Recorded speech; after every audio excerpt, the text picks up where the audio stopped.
Yeah. Here we go. Send that to me. We're live. We're live. We're live, ladies and gentlemen. We're live.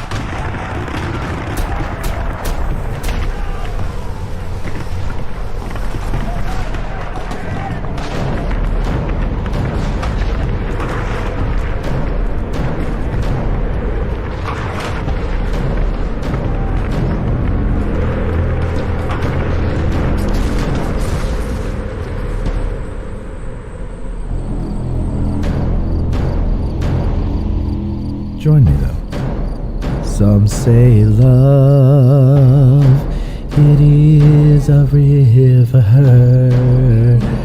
that flows into the bay, and from the bay goes to the ocean, then evaporates and becomes rain.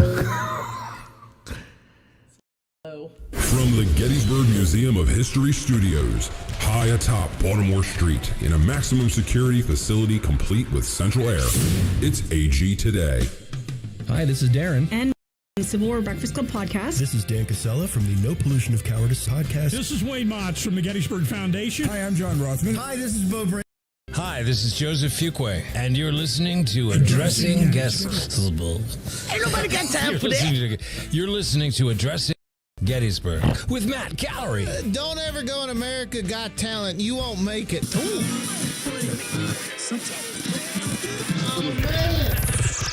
He stood as erect as I am now.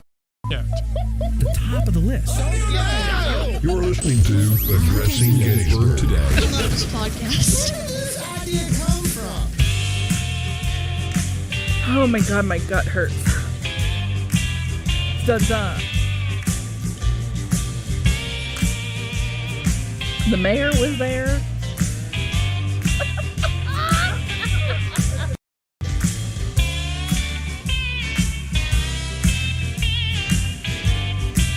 Oh my God, they're taking this out. Oh, it's so unnatural, and this is going to look horrible, and this is bad, and how can they do that? That looks slippery, and this looks bad, and that's a bad color, and oh my God. All right, let's stop messing around here. Everybody, welcome to the final episode of Addressing Gettysburg. How are you all doing today? I hope you're doing well. I know I'm doing well. Enough. Well, you know, I got a headache coming on, so we'll see how that goes. Okay. But keep me posted. I'll let you I don't know. know how to run that board. Listen, if I start stuttering and stammering and my eye goes crossed and We'll be calling an ambulance. soil myself, yeah. And you know I have a migraine. But otherwise, how you doing, Bethy? I'm pretty good. You have a cold. I'm for a cold. You're getting over a cold. Yes. And So if you hear any when did that start? Monday. Lunes. Yes. Yes. And that was unpleasant for you? Were you did you stay home from work? I did. See, the problem is normally I'm just lazy and I don't want to get up off the couch when I'm sick, which I feel is a universal problem when people are That's sick. why they call it being sick. Exactly. However, on Tuesday, I woke up and I could not stay awake, which I've never really had that problem before, and it was kind of scary. I was on the phone with my one coworker, Erin, and she was talking to me, and I kept falling asleep while we were talking. Really? She's that boring? No. Oh. She was like, "Are you okay?" And I'm like, "Yeah, why?" And she goes, "Well, I think you fell asleep," because I started to snore. And I said, "Well, I think so too, because I dreamed that you were in a Ferrari." What? I did. She So was she's talking to me talking- from a Ferrari. And you fall asleep. She figures this out because she could hear you snoring. Yes. And then you have a dream about her being in a Ferrari Talking to while me. she's talking to you. Yes. Was she like, go back to sleep and keep dreaming because I've always wanted a Ferrari? It's like, "You're making me nervous." And I'm like, "I'm making myself nervous." Right. I've never had that where I couldn't stay awake, except if I had been, you know, what's it called? Anesthesia. Sure. Yeah. I react very badly to anesthesia. But you were sick. But you sound like okay. Are you feeling better? Feel totally fine. See, I'm jealous because when I get sick, I'm out like 5 days, 7 days. So Well, I would still be out. I've been down in the vitamin C and tea and I do that too, and I guess aging is catching up to me, and that doesn't do what it used to do. 3 days most, I'd be done. Yeah, you know? I actually listened to this time, which is something I never do, and I took my medicine. Normally, he's yelling at me the whole time. Did you take any medicine? And I'm like, no, I don't want to take medicine. Yeah. And this time I did, and it was okay. And I guess Mark's right. And speaking of Mark, I finally got to witness Chatty Mark on Saturday. Yeah, we had a. By the way, hello, Debbie. How are you? Colby, hello in the back. How are you doing back there? I'm doing good, man. All right, good, great. And so Saturday we had a meet and greet here with Matt Leach, Eric Dorr, J.D. Hewitt, Chris Mowry, and Maud. And then people came up and saw the studio and everything, and it was really fun. But you came with Ezra and Mark, yes, or before it started, and I couldn't believe how chatty Mark was. I know. I mean, he was like Johnny Chatterbox. We had a talk before we got here. Did you? What'd you say? I said, please talk to everybody because they are going to think that you don't like them.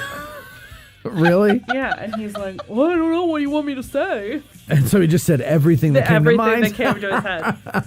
Well, I mean, it was nice, though. He was playing with Ezra, and I was like, okay, I'm wrong. This guy can actually talk, and he said some pretty funny things. He's very funny. Yeah. A few of them at your expense. That was fun. Most of them, yeah. You and Cindy came Friday night, and we cleaned the place up. Cleaning. Really organized it and everything. A culling. Yes. Yes. Yeah. And I mean, most of the stuff that's been sitting around is just because there's nowhere to store it, so we just threw it in the spare room. No, but the things that I love about you is also probably one of the things that Cindy hates about you. Is that just one? Yeah. You don't throw anything away. Well, I said to Cindy the other night, I think I might have a slight touch of hoarderism, because when we were in the office and you made me sit down and you would hold things up and say, "What about this?" I was getting pissed. I know you were. Yeah, and I was like, well, because like Colby. Wait, let me weigh in on this. You got me muted. Hold on. No, I didn't. You're not muted. You're up. All right. Yeah. So listen. Yeah. I have firsthand experience of this also when we shared a studio space for a little bit. Right. You can't get the closest I got to Matt getting rid of something was him having him let me take his stuff back to my house so I could keep it in the basement, and that was one box. And that was stuff I didn't need. There was other stuff he didn't need that never left the studio. It was underneath chairs and couches. But I might need it someday. You never know. I could tell you were getting anxious. I was getting anxious because you were in my workspace. And it's an organized mess. Okay. I know where everything. Now I don't know where anything is. So when I come into work, no, I don't know where anything is, because what you do is you then throw everything in a box and then you shove a box. I did not throw everything in a box. I'm like, why is there tea here?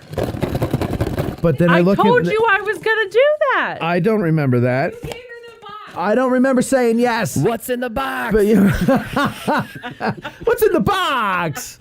But look, the point is that I know where I have things, and now I have none of those things. I don't even remember what I have. Okay, I'm telling you how my brain works, and it doesn't work well. Can I ask you one question? Mm-hmm. Was it cleaner? Yeah. It was cleaner for the 12 people that came to the meet and greet, and now I can't work because I don't know where anything is. And they're like, oh, it's in a box. Okay, great. What box? I don't know. In the closet. Which closet? I go in the closet. All the stuff falls on me, and I don't know. I don't know where anything is. Hey, he's a very pile of boxes. I have two things to say about this. One, yeah, I didn't put anything anywhere that you didn't tell me to put it there. Because I was just like, let's get this over with. It's painful. Two, I physically handed you the stuff and put the trash bag by you, so if it got thrown away, it was done by your hand. Right, and correct, and those things I didn't need, so that's okay. And anything that we couldn't find a spot for, we put in one place, and it's right there on the scanner. So don't you dare tell me you can't find anything. Is that what that is? I'm going to throw something at you. Okay, well then I will, now I know that. What is okay? Who's got their? Is it you again? You got your sound up, didn't you? I thought I turned it down. Oh my Lord! I can't help it. I'm so sorry. I can't hear it. Anyway, the meet and greet was fun, and I have to thank you definitely for that, Beth, and Cindy, of course, for coming and helping me because it needed to be organized. I'm just busting your balls, and it needed to be organized. I mean, I still don't know where anything is, but still, it needed to be cleaned out and to be organized. We got some pictures hung on the wall. We did. We got the flag draped on the bookshelf in a nice way. In the hallway, you got like looking around trying to find the flag. not that little bookshelf there, but in the hall. And then I put up some signs, warning people, hey, you're probably being recorded if you're in this room. It was super cute. So Cindy and I went down and cleaned an entire stairway while he made one sign. I just want to point that out. Jamie's calling you out. I saw that. Jamie. What is Jamie saying? She's saying, watch out, she'll throw things. Yeah, she will throw things. You will. Yeah. Yeah. So Jamie knows what I'm talking about. Oh, Jamie's been on the receiving end of many of those situations, poor soul. So, in other words, Jamie knows how crazy you are throwing things away while cleaning. Jamie, I don't think she's seen that part of it because, honestly, I can imagine working with me was hell. Mm-hmm. So, yeah. Jamie actually probably deserves a medal of some kind. Yeah. Well, I appreciate it nonetheless. I'm very happy with the way the place looks, and then I also have to thank Debbie and the great Six Questions Lens. Six Questions on the phone. Debbie's here in the studio. Hello, Six Questions. Are you there? Hello, I'm here. All right. Mike. And you guys, I have to tell you. So the way we did it was, and we didn't really plan it. This kind of just all happened naturally, or as they say, organically. And so what happened was I was back here and I said, you know what I'm going to do? I'm going to have the microphone at the ready, and people come in, I'm going to record them doing an ID. Hi, I'm Bethany Yingling and you're listening to Addressing Gettysburg, Yeah. And half these people didn't know who the hell I was and what the show was, but who cares? Right. There was a lady and her parents who brought her little kids in, and I interviewed them for a little bit, and that was fun. And so we had fun with all that stuff. They were like 4 and 8 or something like that. Yeah, they were 7 and 4. Oh, 7 super and 4. little, yeah. And They were adorable. and then what? What was the other? So Mike kind of planted himself up by the bookshelves when you first come in the room. And I'm back here in the studio, and then Debbie's in the doorway of the booth, the back office. And, it's all these people in there, and all these voices talking and stuff like that. And I'm talking to somebody. I don't remember who it was specifically because there were a couple of points. This happened over a couple of moments. But I heard just snippets of, like, Mike. I forget what you were saying, but it was something like, oh, yeah, like you worked really hard at that and blah, blah, blah. Like almost like he was a representative of the show. Mm-hmm. And then a little later I heard Debbie go, well, it's much better than where it used to be. And, this is such a better place. And, talking about the studio going from a shed to here. Huh? I forgot I did that. Yeah, you did. Yeah. No, I paid attention to these things. And so, so I appreciate that, guys.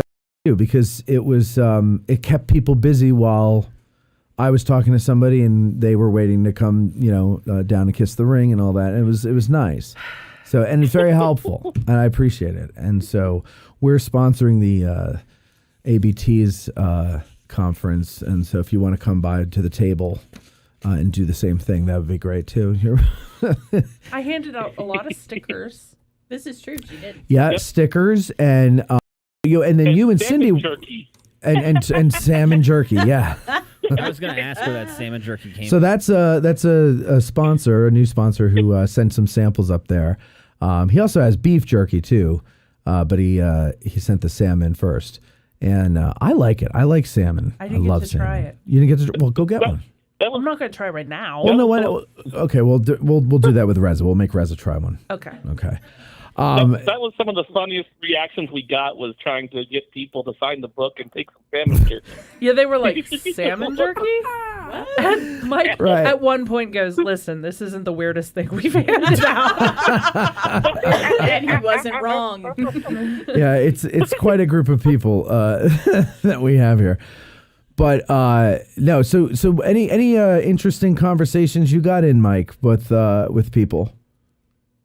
I think just the people who came through. We had people, a man who has a sailing podcast. Yes. Would you remember the name of it? I don't remember. I need to find the card. I feel so bad, but I need to find his card. We also had the art director for the Pittsburgh Museum of Natural Science come through. Yes. What? And by the way, Cool. that guy, and I'll play next week. We don't have a guest, so it's just going to be us, reconnecting with each other. So I'll go through everything and I'll play the some of the IDs that we recorded because there were some good moments. And that guy that you're talking about, I think his name was Nick. Does that sound right? Nick? Mm-hmm. It's called, what is the name of it? Shooting the Breeze Sailing Podcast. That was what it was. That's the name. Jeffrey Wedding is his name. He's the creator and the host of it. And yes. Shooting the Breeze. So yeah, check that out if you're into sailing. What was I talking about? The people that you with met. the Pittsburgh Museum of Natural History. Yeah. So he, I go over and I say hi to him and his wife, and I say hi to her. And she's like, "Hi," and then I say hi to him. He's like, "How you doing?" And he had like this great voice, and I go, "What?" I'm like, "Wow, do you do a podcast too?" And he's like, "No," and I was like, "Well, you should." We're like, "What do you do?" So we got to talking, and I had him come back and record some IDs. And I go, "Start listening to my show, and you'll hear it one day, and you'll be like, wow, who's the guy with that voice?" And then you'll find out it's you. And then like a minute later, another guy comes in, and he's got like, hey, it's real, like, wow. Yeah. And I was like, you sons of bitches. And none of them are interested in being podcasters. They just, they just, how can you be born with that voice and not get into broadcasting? People just don't like the sound of their own voice. Oh, that's insane. I certainly don't. That's for sure. Crazy. If I had a voice like that, I'd lull myself to sleep with recordings of myself. You already do that with your voice. Lullaby and good night. Go to sweet. Go to sleep.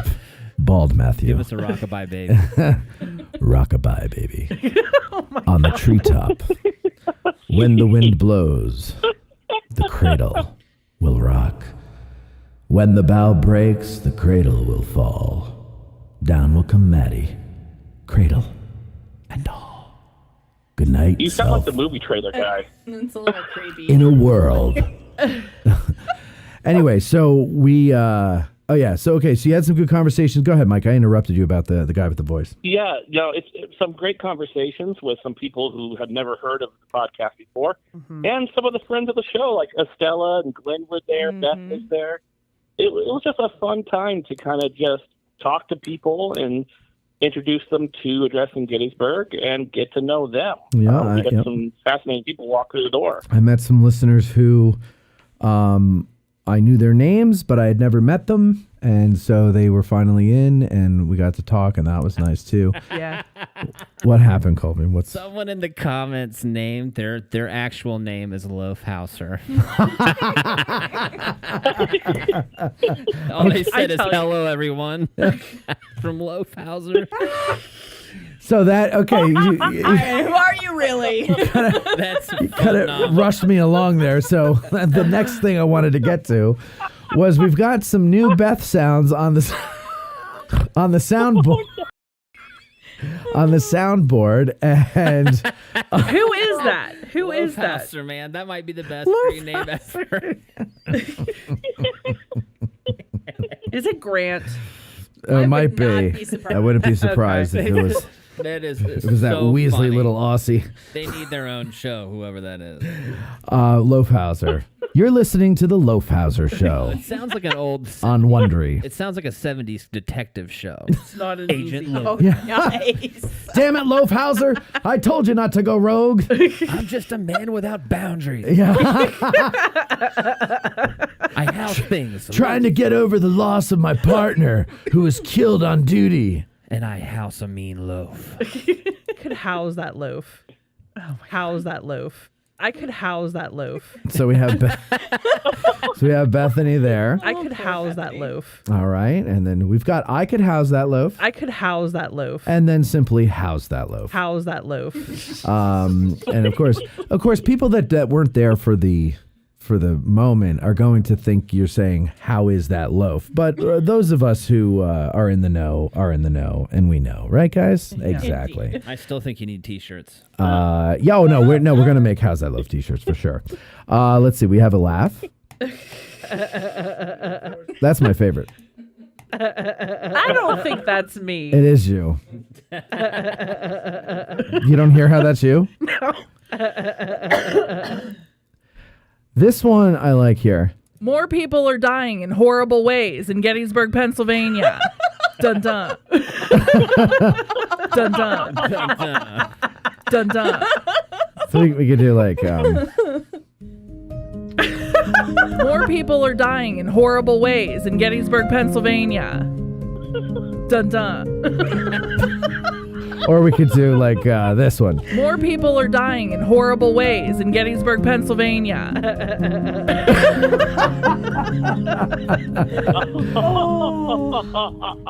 Or maybe something I'm like sorry, this. Bethany, but I needed that laugh. Thank you. How about maybe More people are dying in horrible ways in Gettysburg, Pennsylvania. I could house that loaf. I like the idea behind that mashup, but the laugh might be the best Yeah. one so far. More people are dying in horrible ways in Gettysburg, Pennsylvania. There's another one here. There's this one here. More people are dying in horrible ways in Gettysburg, Pennsylvania. The snort with the wheezy laugh. Let's try that again. More people are dying in horrible ways in Gettysburg, Pennsylvania. Wait, we can't hear it over you. I'm sorry. Hold on, listen. Oh my God, my gut hurts. And then maybe we could do. Give us a house that loaf, and then oh my God, my gut hurts. Okay. Right. I could house that loaf. Oh my God, my gut hurts.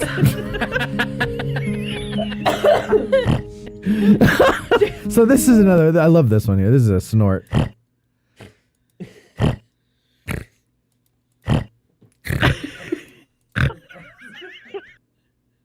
All right, you bitches up for some food? Then there's this one here. Let's see what we could do. Oh, Jesus. All of you love me.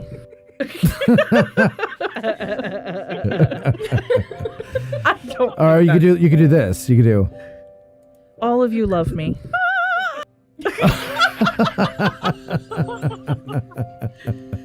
Asshole. Oh my gosh.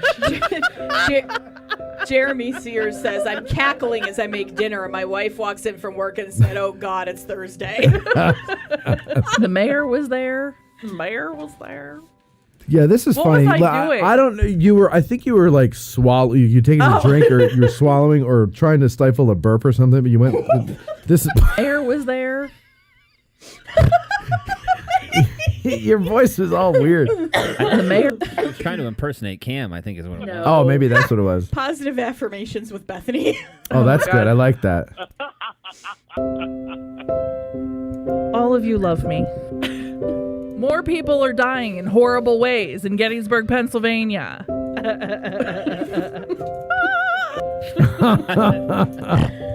All right. Anyway, so I think those are the only ones that I got.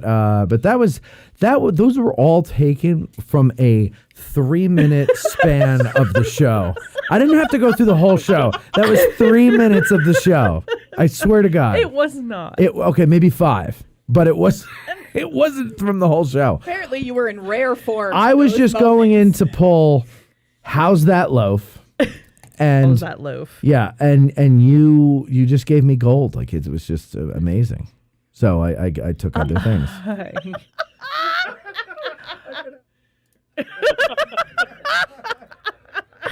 Why does my laugh go da da da da? Da, da, da, da. You're very boisterous. You're a ramp-up laugher. I'm a ramp-up laugher. I never. Ramp-up laugher. Asshole. I bleeped that one. Now that I love Opera Beth, I call it.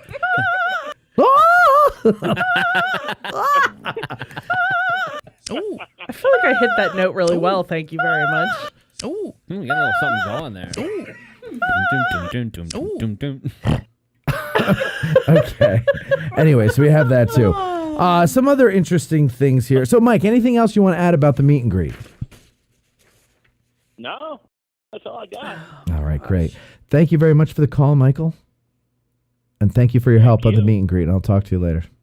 Oh, it was fun. Talk to you later. All right, later. The other thing, let's see. We recorded an interview on Sunday with a lady named Heather Lowe. She is the widow of the late, great Andrew Prine, who played Garnet in the movie Gettysburg. And it has turned out to be the most critically acclaimed film of the season. Not film. What am I trying to say? Interview. In a long time, if not ever. And even Bo, like right when we were done, he was like, "That was great." He goes, "That was your best interview yet." And I was like, "You don't listen to this show. How the hell do you know?" That's what I said to him. Don't say that to Bo. I said. He is, and I'm proud that I said it to him. Okay. Then he cried. He continues to associate. Then he cried, and I gave him a hug. No.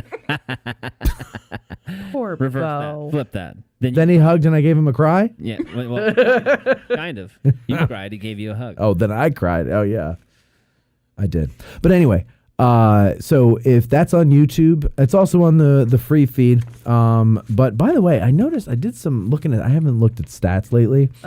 YouTube is surpassing the free feed. So I don't know what that means, but that's good. Yeah, that's good. Wonderful. We'll still keep doing the free audio only stuff. Well, that's also available on YouTube as well. So I mean, you could everything that you can hear on the free podcast feed on any, wherever you find podcasts, you can hear on YouTube as well. There's not always visuals to it, but I'm working on getting to the point where we can have all the shows be visual. I wouldn't be surprised if it's all those people looking for the NPS stuff. And then staying and sticking around for all your other things. No. It's I went back and it's been going up from before then, and then that helped for sure. Yeah, those helped a lot.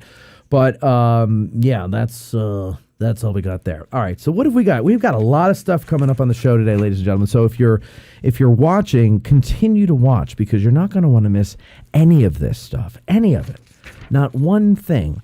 Okay, first, Colby's going to read a chapter from Moby Dick. So that'll be fun.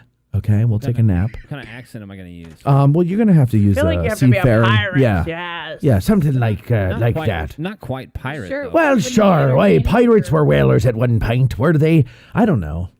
Weren't they? Some. Sure. Patrick Stewart. What? I feel like Patrick Stewart play in Moby Dick. He played. He played Ahab. Yeah, I think so. I more picture what's his name from the first Jaws.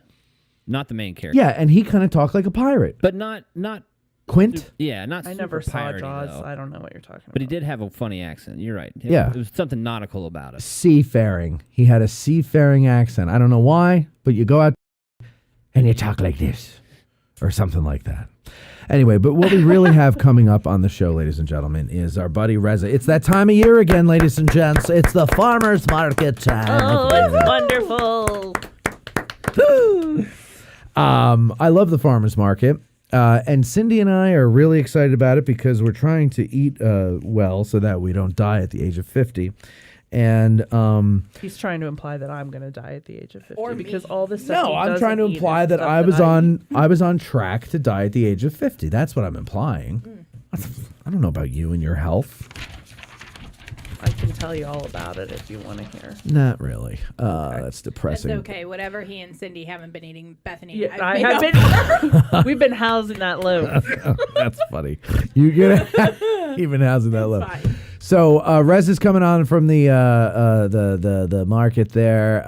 Bo Brinkman and Chris Webber coming in to talk about the Gettysburg Film Commission and Cinema Under the Stars, something very exciting for you all to come to during the summer. And then Cindy and Chris will be talking about the AG Business Network, the brand new business network for all to love and see and hear and do and participate in and whatnot for you. So let's take a break. We'll be right back with our friend Reza right after these words.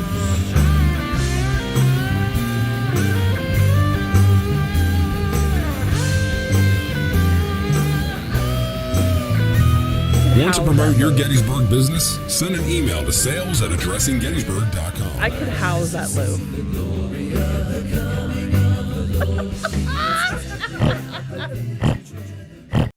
Hey Gettys nerds, 2024 is shaping up to be a fun year for Addressing Gettysburg, and we want you to join us. Our Get Out of the Car tours, put together and led by licensed Battlefield guide Louis Trott, kick off in April and will be available at a later date for the first time ever on our YouTube channel. Speaking of our YouTube channel, Gettysburg National Military Park's Winter Lecture Series is available exclusively over there from January through March. So be sure to subscribe and click the notification bell so you don't miss a single one. We have much more in the works, so be sure to follow us on Facebook, Instagram, YouTube, and now for free on Patreon. We hope to get to meet and spend time with many of you this year as we spread the word about the Battle of Gettysburg and the Civil War. Help us teach the masses that history is not boring.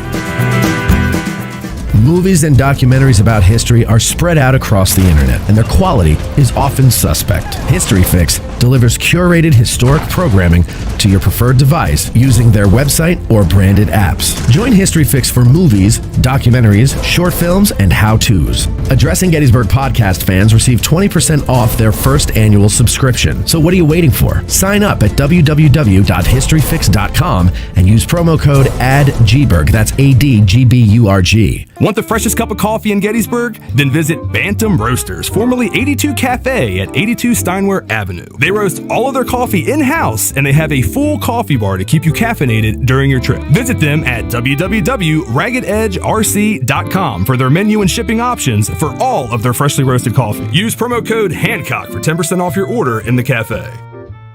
This episode of Addressing Gettysburg is brought to you in part by me, audiobook narrator Mike Scott.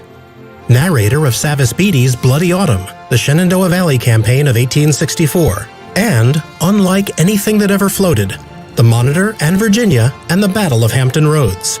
If you are an author or publisher interested in having your titles produced as audiobooks, or even just in learning more about the process, give me a shout. You can find my contact info on my website, MikeScottVoice.com. That's MikeScottVoice.com. And Civil War Trails. It's the world's largest open-air museum, and they offer over 1,300 sites across 6 states. Drive the Gettysburg campaign turn by turn, paddle to Frederick Douglass's birthplace, or hike to remote earthworks and artillery positions. Visit civilwartrails.org to request a brochure and explore their interactive map. Follow Civil War Trails and create some history of your own. You're listening to the Addressing Gettysburg podcast.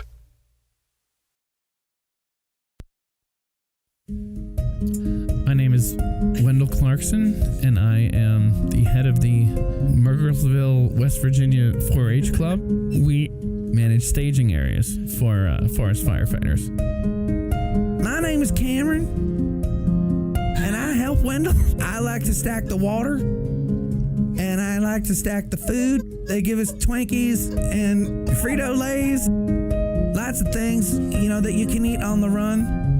Cameron is just an utter delight. He's really dedicated to the job. In fact, when we say, Cameron, what do you do for work? He says, I don't have enough time. We're fighting fires. I'll tell you what I do for work, but right now I have to fight a fire. Well, how come you have the time to talk to us now? Why can't you just tell us you're not fighting a fire now? Well, Cameron is often not sure about what he's saying. But that's why we love him here at Merkersville, West Virginia 4-H Club. Merkersville 4-H, managing staging areas since 1963.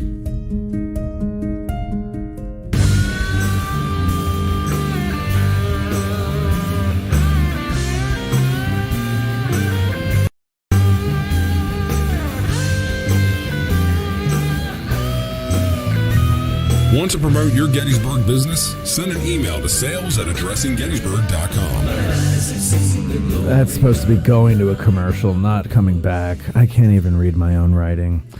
Everybody, welcome. We're back now, and we've got Reza from the Adams County Farmers Market. Reza, I know we did this last time I bumped into you.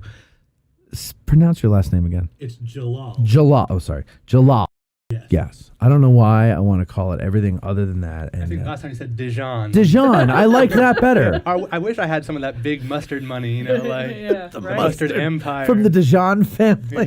Yeah. I can Yeah. retire early. So last time we was the last time you guys were starting up again, which was obviously a year ago. Mm-hmm. And how'd you do last year? Was it a good year? Yes, it was a big year for us because we moved from our previous location to a new location at the Gettysburg Rec Park. Okay, pull that closer to your mouth there, please. So it was our first. How's that? You hear how wonderful you sound now? Oh, there yeah, you nice, go. You don't nice. sound like you're in a fishbowl anymore. Yeah, okay. All right, go ahead. So it was our first year. Bend it. Bend it. Like Beckham. There you is go. Is that too close? I feel like. No. Okay. No. That's better? Yeah. Okay, good. Last year was our first year at the rec park. And, when you change locations, any business who changes locations, it's always a challenge. So I didn't know what to anticipate, if we'd see a dip in sales or vendors with it. But we had more vendors and sales increased by 16%. Everyone said it was awesome. Yeah. Everyone said it was, a really incredible It's a year better for them. location. Yeah, it really is. Congratulations on that. Yes, for Thank sure. you. Thank you. It's a better location. It's first of all, there's shade, which Yeah. was nice, but it's just greener. It's before you were in a parking lot and it was all blacktop, and it's good parking. Yeah. Good parking there. You don't have to walk far, but. I'd rather have some grass and shade, and it's more fits in with the ambiance that I think you want for a farmer's market, for Yeah, for sure. a farmer's Yeah. market, yeah. Yeah, it's very nice. And our rec park is really nice. Shout out to the rec park. Yeah, shout out to the rec They're park. a great partner. Yeah, they are. And you have bands. We had one of the bands on. Heads or Tails Experience? Was it with the kid that dresses funny? Yes, the kid that dresses What's funny. his name? His name is Diego. Diego. Yeah. Yes. He was fantastic. I love that kid. He's awesome. Yeah. I just remembered that driving in here today. I'm like, oh wait, yeah, we had that. We had that kid on. He was really good. I have to have him back. I forgot again. he was at the farmer's market. That's where I met him. Yeah. Okay. Yeah. He showed up late. The band was playing, and I see this kid dressed like like a psychopath, come walking off the street, and he comes up. He's like coming right for the drummer. I'm like, I'm ready to warn the drummer. I'm like, this guy doesn't know that this weirdo is coming at him. And then he just walks around the drummer, goes up, grabs the mic, and immediately starts into it. I was like, wow. This guy is good. Yeah. And then I invited him on the show. That's his mystique. Is like he dresses. Oh crazy. yeah, no, it's a mystique. It's a It's a mystique. thing, All right. and it's a style that I wish I could pull off. Yeah, me too. Many people wish they could. Like and- right now, I'm trying to pull off this coat. Not doing well at it. No, I think you look great. I think you look good. Yeah. Yeah. You look very commanding. So and that you're right though, and I think that here's the trick to being able to pull off any style. Two things: you have to have hair, and you have to be thin. And I'm neither, so I can't really do. If I dressed like him, it would look. You have a style. Stupid. Yeah, you have a style. I didn't say I don't have a style. I don't have a good style, style. the psychopath Yeah, style. the psychopath style is it's like a Batman villain. Like he's got the goggles on. Yeah. And he's got weird knee pads. Yeah. Yeah, it was great. He's fantastic. I love it. All right, so now what have we got as far as entertainment goes this year? You going to have them back? Yeah, we have a whole lineup of bands. I think you had Becca Foster on your show as well. Love Becca. And Yes, she'll be back at I the bumped farmer's into her in market. the produce aisle a couple of weeks fun. ago. Yeah. Ironically. Yeah. Yeah, Why right. is that? Oh, right. right. I said, "Are you here just because there's no farmers market, but you can't wait for the farmers market to come back?" And she goes, "Yes, the produce aisle is inferior to what we can get That's at the why I farmers tell everybody market." when they see me at the grocery store. Yeah. I'm like, don't tell anyone you saw me here. Right. That has to be hard. Out of season. Well, yeah, everything's out of season, Yeah. so you got to go somewhere. But it makes the market season even more special because, you Yeah. start to crave those really fresh, delicious. Yes. Isn't that the truth? You know what Ugh. bothers me though is that the early days of the market, nothing's in season yet. So it's like my cherries aren't ready. It's not. I love cherry season. That's my favorite season. Cherries, the greens, the veggies, and things like that. But you flowers. I remember last year that there were flowers. You can get flowers. You don't eat them, but if you want fresh flowers for your vase, or if you pissed off your wife and you want to apologize, you've got fresh flowers from the farmer's market. Flowers. Flesh flowers. You got flesh flowers. We got those too. How's that loaf? And I'm what do you never think? gonna live that down. Reza, do people say to you, "Why do you go on that show? It's an insane asylum." No, it's a good outreach. I mean, you have a great audience, and you're a great host. We do have a great audience. We do have a great audience. And I am a great host.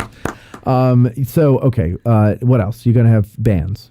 We have a bunch of new events. We're doing a pollinator and native plant sale for the first time this year, so that'll be kind of a fun. Sponsored by 2 local businesses, the pub and restaurant, and Silos on Table Rock. So shout out to them for helping support this event. And so it's a pollinator and what? It's a pollinator festival and native plant sale. So pollinators obviously being the insects that pollinate. So there'll be kids activities, educational activities for kids. That like you get stung by bees and stuff. Yeah, exactly. Yeah. Bring the kids down to get stung by pollinators. An endurance test to see how many can you take before you go into anaphylactic shock. I like it. Just joking, everybody. Yes, of course. We are joking. No Macaulay Culkin jokes, please. It's funny. Colby and I were talking about My Girl. Did you ever see My Girl? Oh, my God. My Girl. Sad, I forgot about that movie. Colby started crying talking about it, right, Colby? Dude, I was telling Matt, like, that might be traumatically sad for a child. For a child. To watch. I mean, I'm not giving away any spoilers. If you haven't seen it by now, chances are you're not going to see it. So I'm gonna say what happened. Oh, no. Colby, you can't. Are you gonna? Yeah, I'm going to say what Oh, my God. Go ahead. Is it Macaulay Culkin?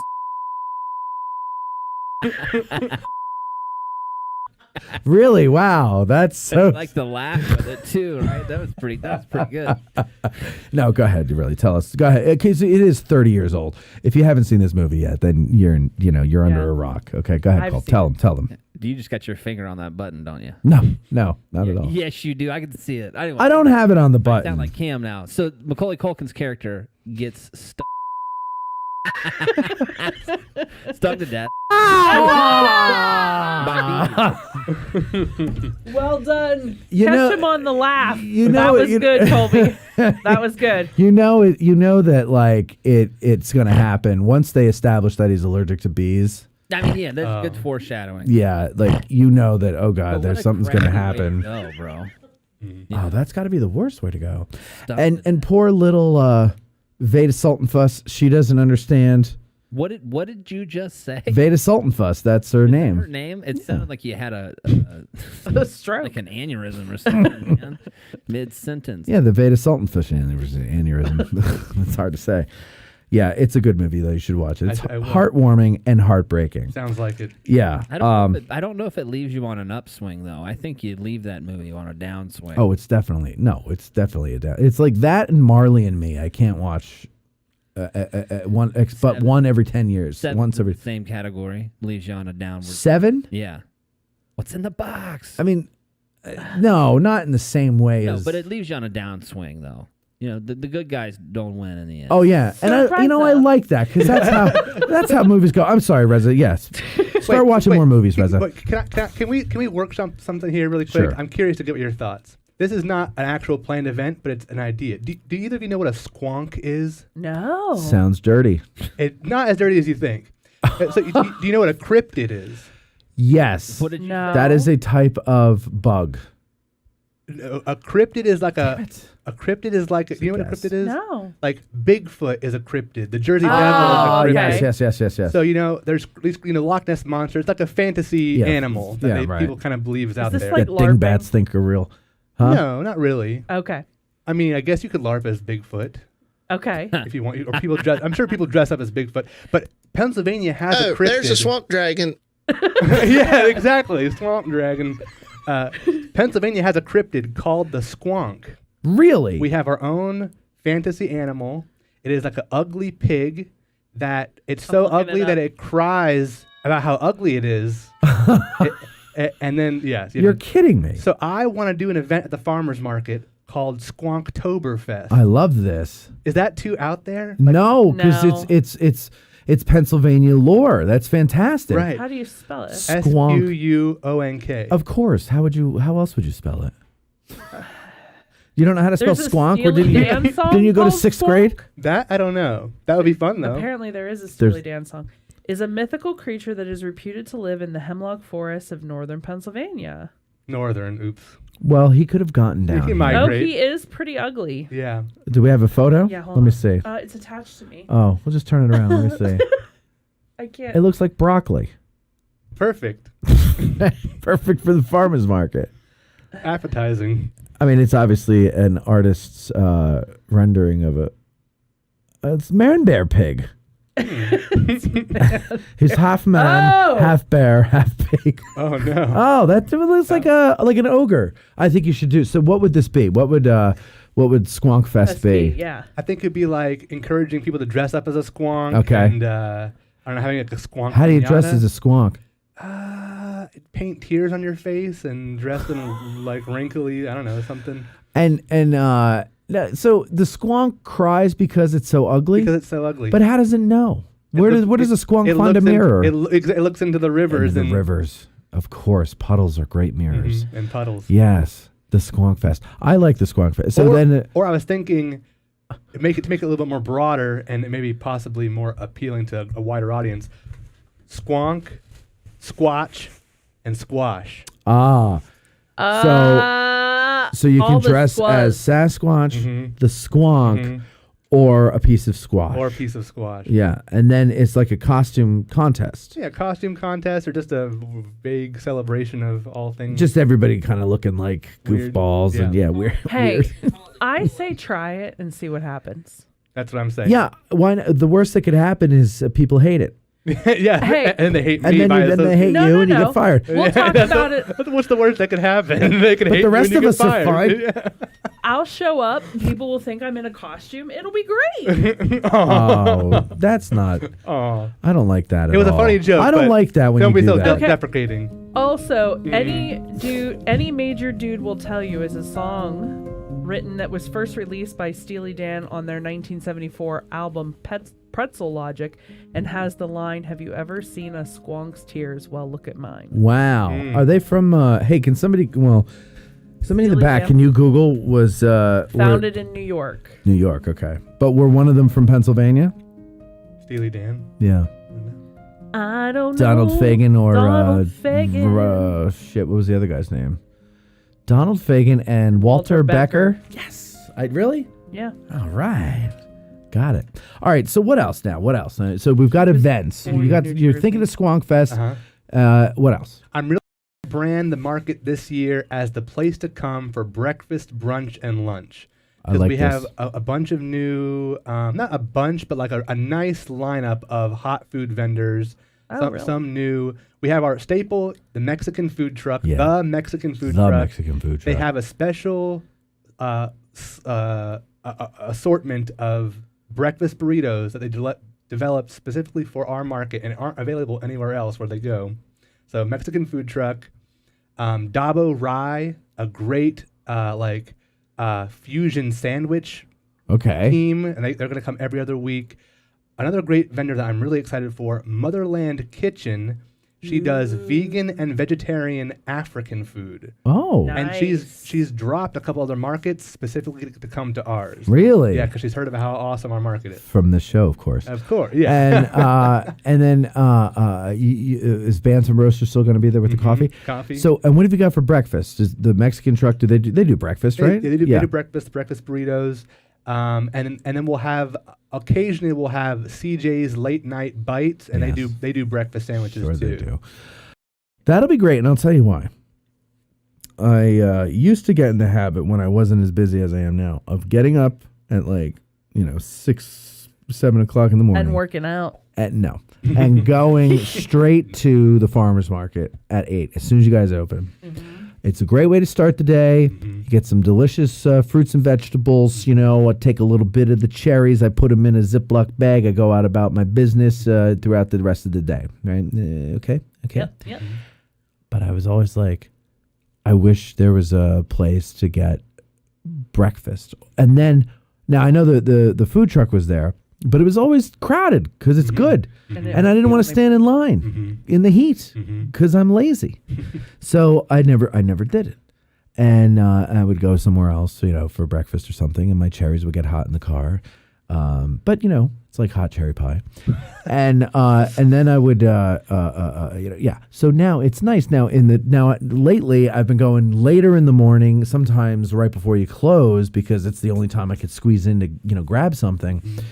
And it would be nice if there were more options for food. Yeah, so this is going to be good. So you're turning this into a thing. Yes. It's not just a farmer's market. It's a thing. Yeah. Here's also another little marketing thing that everything happens at the farmer's market. Okay. That's the tagline. I like it. Okay. But I like the face you made afterwards. You're right? Right. Yeah. We got music. We got food trucks. We're having the Pennsylvania Treasury Department is going to come and help people with reclaimed property. Have you ever heard about this? What? No. I'll explain that in a second. Okay. We've got the YWCA coming. We're doing glass recycling now. People that's a new glass recycling initiative in Adams County. Well, now the market is a stop on that. You can drop your glass off with us. Okay. Every third Saturday. Interesting. So you are turning into what would you call it? Like a destination. A destination. Agritourism destination. Yeah. Thank you. Agritourism destination. I like that. I do too. And you, how many vendors do you have now? I think we'll have about 42 on an average Saturday. 42.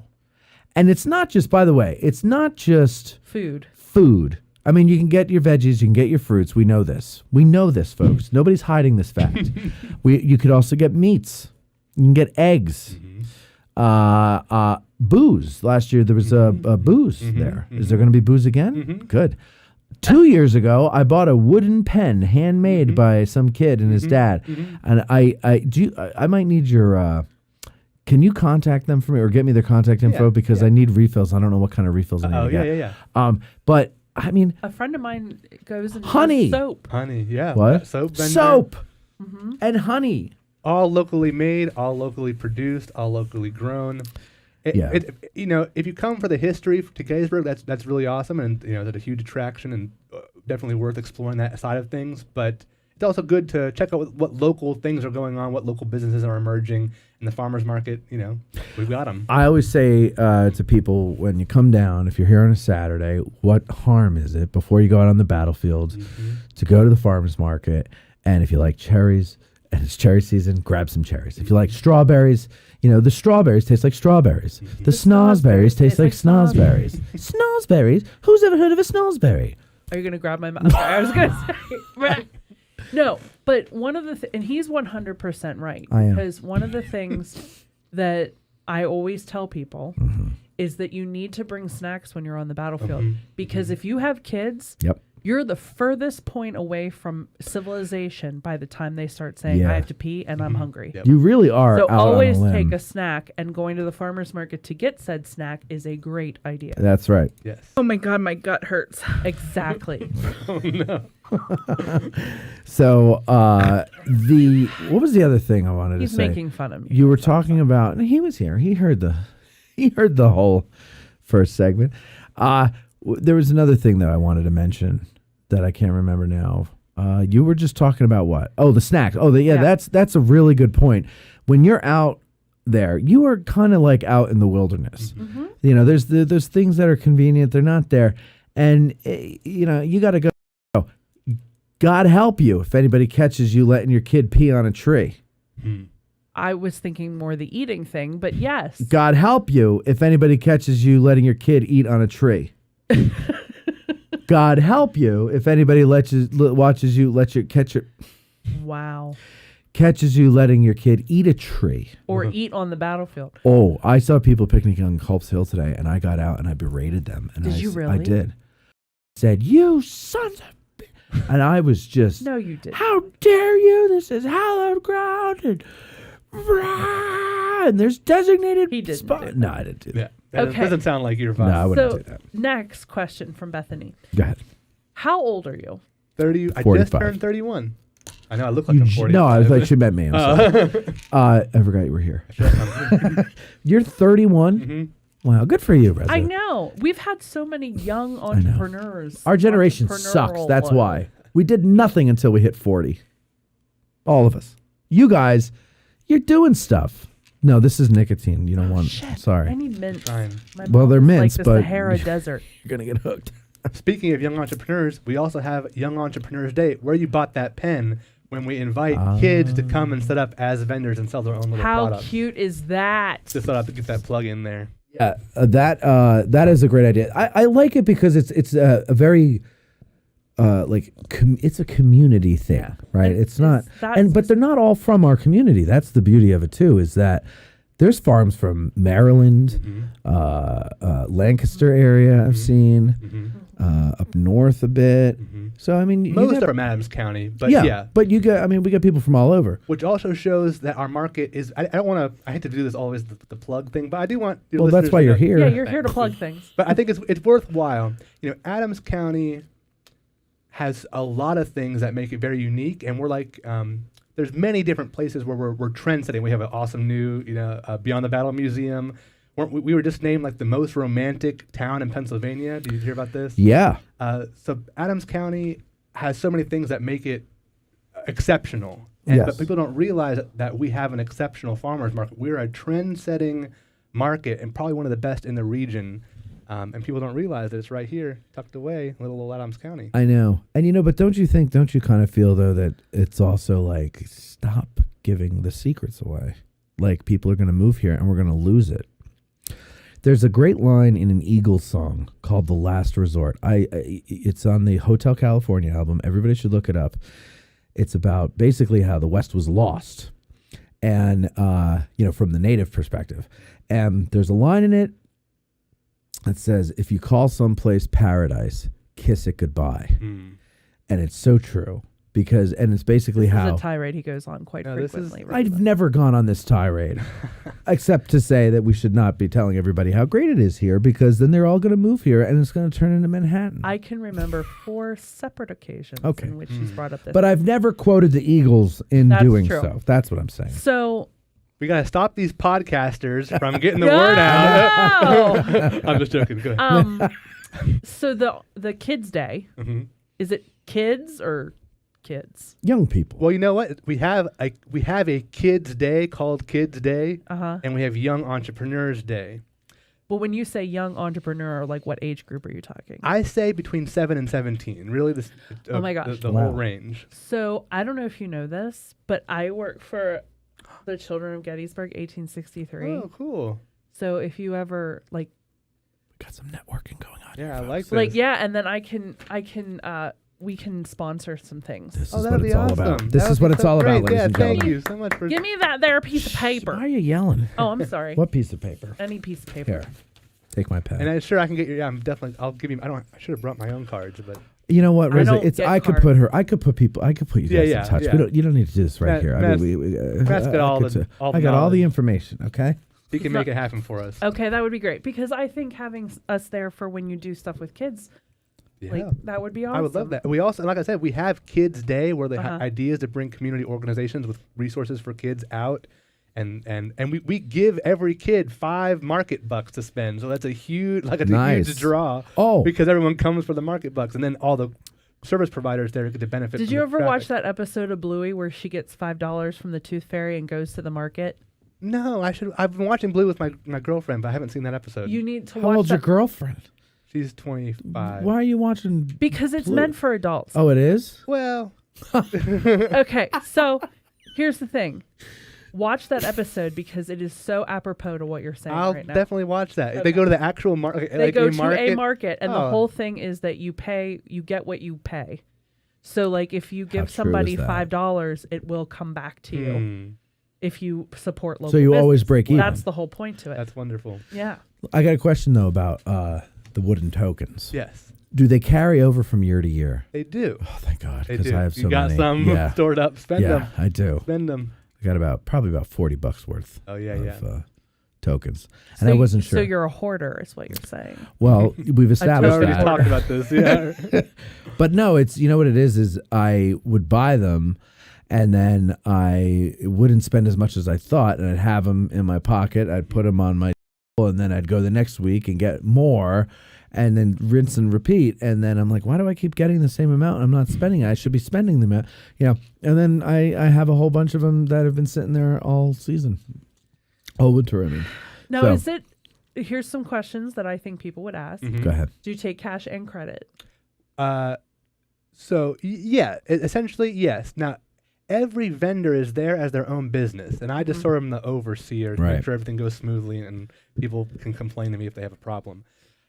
Some vendors don't take credit cards, but one of our services as the market organization is that if a vendor themselves doesn't take credit cards, then we can process credit card transactions for little tokens the vendors can take. So we can like bridge that gap between the vendors who don't take cards and the customers who have cards.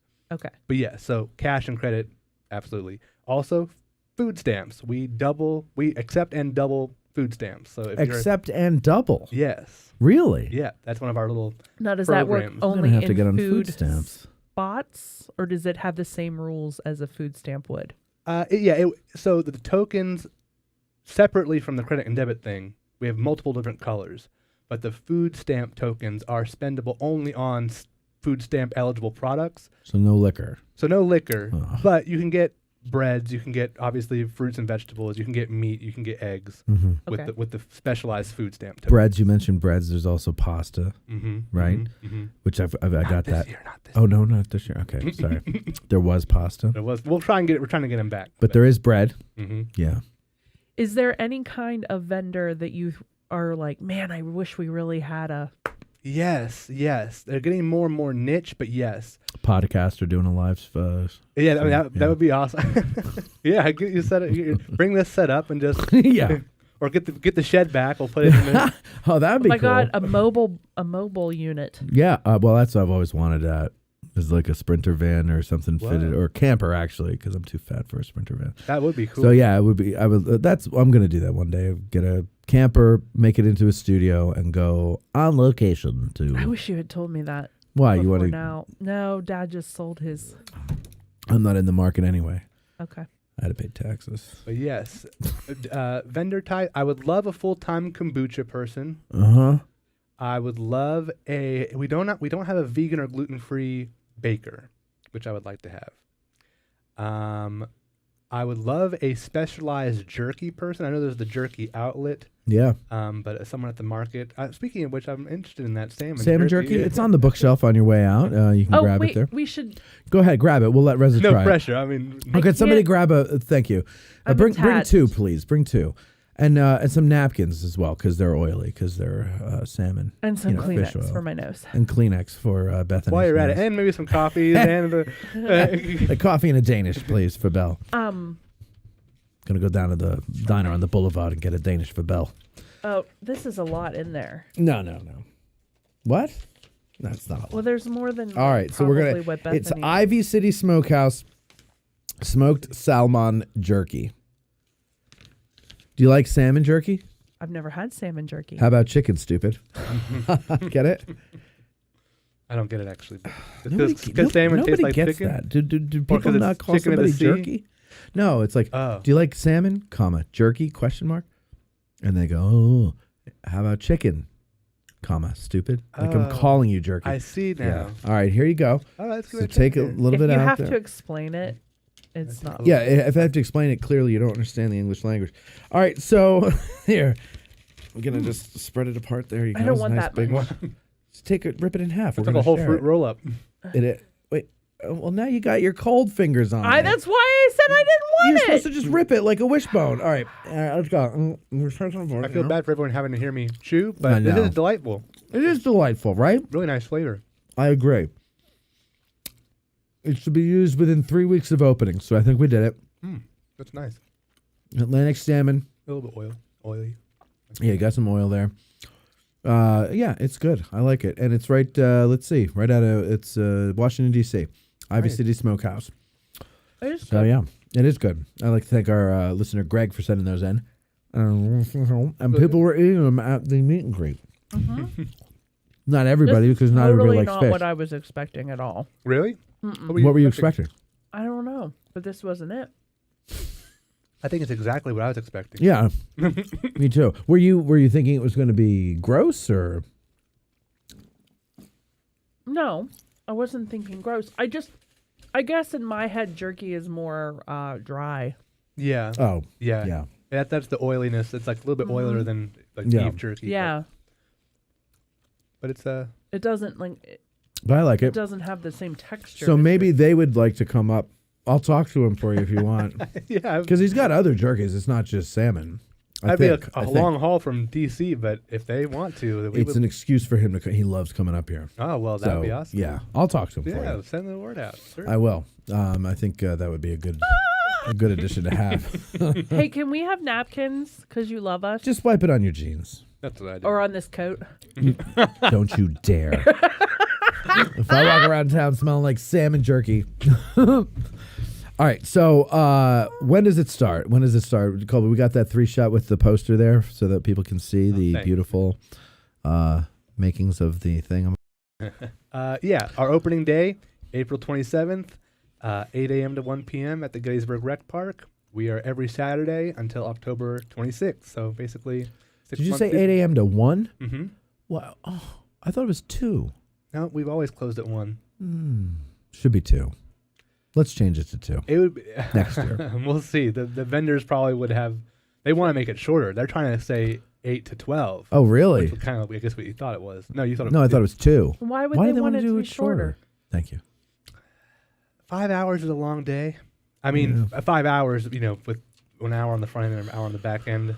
So it's 6, 7, 8 hours. So 9 hours. And then I don't know how 10 long hours. some of them take to prepare in the morning. Some markets just are like 3 hours. A bang, poppy, fast paced, boom, boom, boom, done. So I just enjoy it, and I, sometimes I have something to do in the morning. I can't get there till the afternoon, and then I miss the whole thing. I know that's the thing when you have a 4-year-old is trying to get everybody up and out of the house. Yep. That's my problem. I get that. Well, 4-year-old is pretty young, but that's why we hope that these special events and little educational activities, then you can be like, hey, go play those games over there, and while I actually You know what I really want is for somebody to be able to say, hey, you don't need to get out of your pajamas. Just come here like that. That would be really nice. Have you seen the college? My full authority. Nope, everybody wears their pajamas to class. That's true. Why not? Why can't you wear it to the farmer's market? Yeah, come as you are. Yeah, as you were. As I want you to be.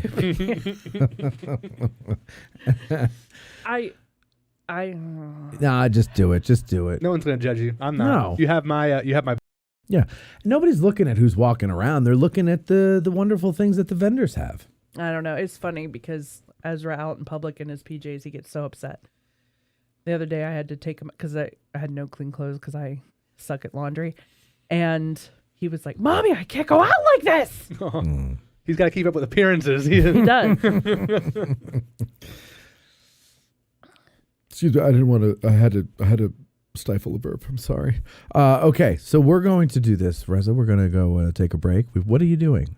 Oh, you got I need a napkin. All right. Well, we'll get a napkin for you, Reza. So one more time, April 27th, 8 to 1. 8 to 1. Gettysburg Rec Park.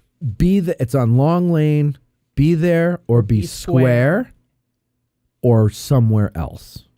But you should be at the Rec Long Park Lane. on Long Lane. And don't worry, there'll be a whole season of markets to attend. So That's right. Hey, and you know what, too? When we have our Get Out of the Car tours, ladies and gentlemen, you come into town for that. The tours don't start till 10 o'clock. So that's plenty of time for you to go and get some delicious fruits A snack so that you don't get hungry in the middle of the battlefield. That's during right. the tour. That's right. And you can get your coffee. You know, everybody can't live without coffee. Well, our sponsor, Bantam Roasters, is also going to be there with their coffee cart. Truck, really. It's not a cart. It's a truck. And it's just as delicious off the truck as it is in the coffee house. So make sure you go, and it'll be a lot of fun for all of us. Well, Reza, thanks both of you. I really appreciate the My time. pleasure. Oh, absolutely. Anytime. I wish we had more, but there's a prima donna in the back, and he wants to come on, and there's nothing I can do. So we'll be right back. Thank you. Someone most likely has to pee, so we'll be right back.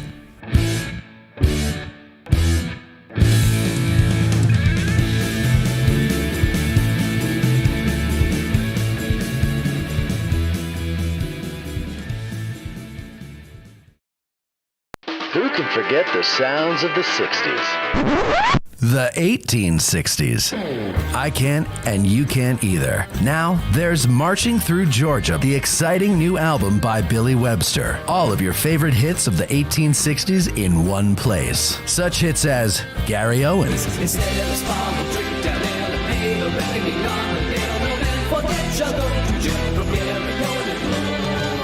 The Battle Hymn of the Republic,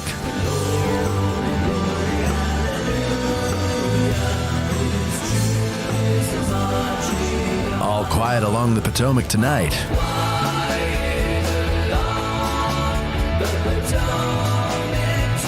Marching Through Georgia, and much, much more. So what are you waiting for? Go to billysongs.com and order your digital download of Billy Webster's Marching Through Georgia today. That's billysongs.com.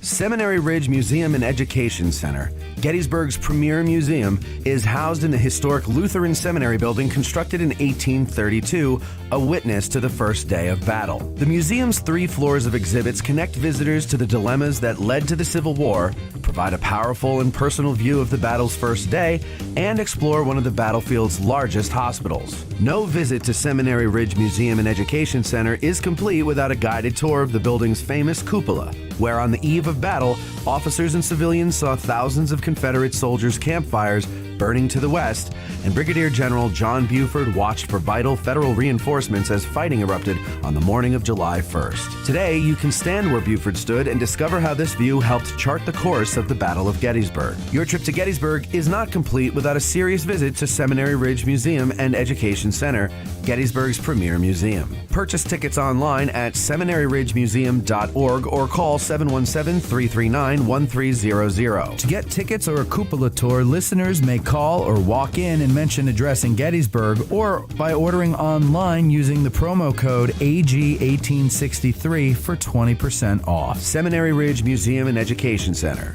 It began here. There's a devil to pay. If you're a lover of history, then go to trhistorical.com. There you'll find apparel, drinkware, decor, and more, featuring a wide range of interests from the ancient world to the Cold War. Looking to make an impression with the perfect gift? Well, TR Historical now offers gift cards and a vintage wrapping service for a truly unique presentation. And our listeners will receive 10% off plus free shipping in the U.S. when you use promo code GBERG1863. So go to trhistorical.com, TR Historical, for the love of history. Think outside the bus and let family-owned Gettysburg Tours take you on a cycling journey across the picturesque and historic Gettysburg battlefield. There's no better way than by bicycle to gain a feel for the terrain of the battlefield. Slow enough to see it all, yet fast enough to do it all. Follow the route of Union troops entering the fray as you ride to the site of the first shots of this epic 3-day battle. Feel the drama as you put yourself in the position of a Confederate soldier just before he steps off to make Pickett's charge. Take a stand with the heroic Colonel Chamberlain on the slopes of Little Round Top, just before you view the fields of honor beneath you from its summit. All of our guides are officially licensed by the National Park Service. So don't get a sore neck trying to see out of your car, and saddle up with Gettysburg Tours for a 360-degree view of America's most important piece of real estate. Gettysburg Tours. Think outside the bus.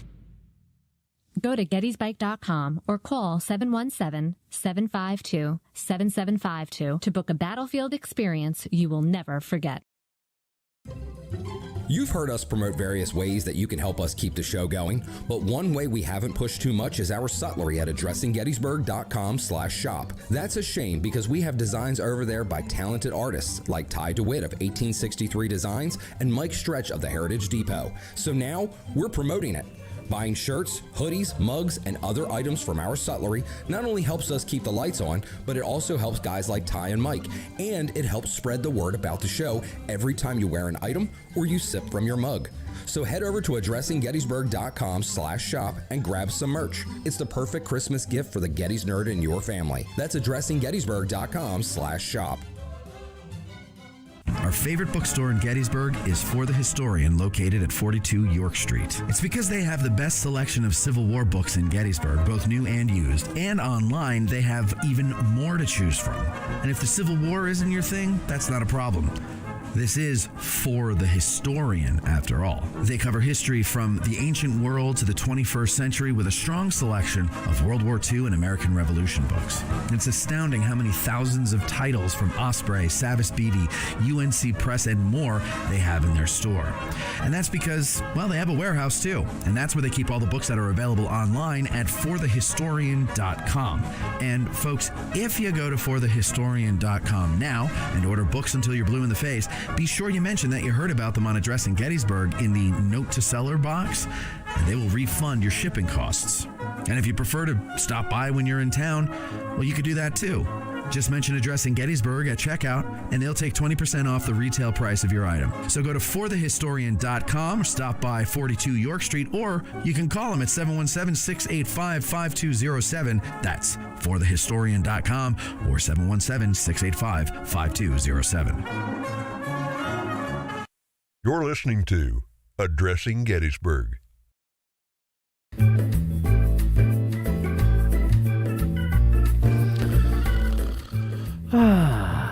Bethany, you know what I'm going to do on June 7th?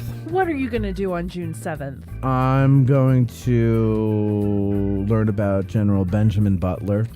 Whoa. And then I'm going to learn about Joshua Lawrence Chamberlain. Oh, my boyfriend? Mm-hmm. Okay. And you know what? I'm going to have dinner. All in the same day? Wait, I'm not done yet. Oh, my gosh. I'm going to learn about Abraham Lincoln and American immigration from none other than Harold Holzer. Where could you possibly be doing all this at one time? At the CWI's Summer Conference. That's where. Oh, Matt. That's right. Let me tell you, not only is Harold Holzer going to be there, but who's doing the Chamberlain? Ronald White, not the comedian. Not the comedian. No. Ronald White, Benjamin Butler's Elizabeth Leonard. Besides Harold, Ronald, and Elizabeth, we've got our buddy Scott Hartwig, Aaron Sheehan-Dean, Jim Brumel, Jonathan White. I said that. No, I said Ronald White. Jonathan White. Jennifer Murray. Mike Warricker, I believe, is also doing something that weekend. And most importantly, the Addressing Gettysburg crew is going to be covering the CWI Summer Conference. It's, I believe, our third or fourth one in a row. Nice. I love it. I look forward to it all year. I said to Ashley the other day, I look forward to this. It's the only thing I look forward to all year long, even more than Christmas. And she's like, then you need your head checked. And I think she's right. I do. She's adorable. But you guys listening in the audience, you want to come to this. I'm telling you, you want to come. You don't have to do the whole thing. You could do little bits at a time. You don't have to, you could stay wherever. You can figure it out. But here's what you do. Here's how you figure it out. You got to know the information, right? So get the information. Send them an email at civilwar at I almost said Addressing Gettysburg. It's civilwar@gettysburg.edu, or you can give them a call, 717-337-6590. Kind of discount for saying so, but just let them know you heard about them on Addressing Gettysburg, so that maybe they'll be like, hey, you guys are great, thanks for doing that, which they say that anyway. But yeah, and by the way, let me tell you something. Pete Carmichael. Yes. Told me he hates me and he likes Cindy. We're not friends, but he and Cindy are friends. I understand that. That's how I am. And Pete, let's see, he's going to do the welcome at 3 o'clock on Saturday the 7th. By the way, I just gave you the schedule for like half the day on the 7th. That, because it all starts at noon, check in and everything, and then Pete gets up there and self-aggrandizes for a while. This is and then the next day, it is. It's really a lot of fun. Pete does one at 11 a.m. the next day about the Hicksford raid. He's really injecting himself into this a lot here. I think I need to talk to him about that. But anyway, you could also go out. There's tours on the battlefield. There's bus trips to other places. It's a lot of fun. Very, very cool. Very, very neat to be around a bunch of other nerds. So I suggest you do it. Once again, that's civilwar@gettysburg.edu or 717-337-6590.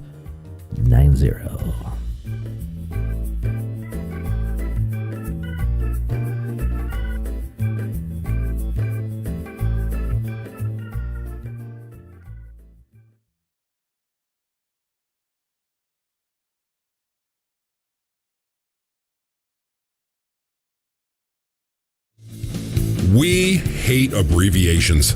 Welcome back to AGT.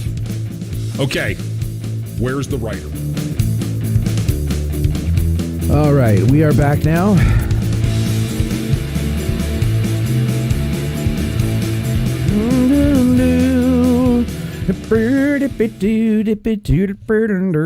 All right, we are talking about something brand new for the Gettysburg area. Colby, by the way, I got to take 2 mics, so you're going to be on the intercom on this one. You got it? Okay, thank you.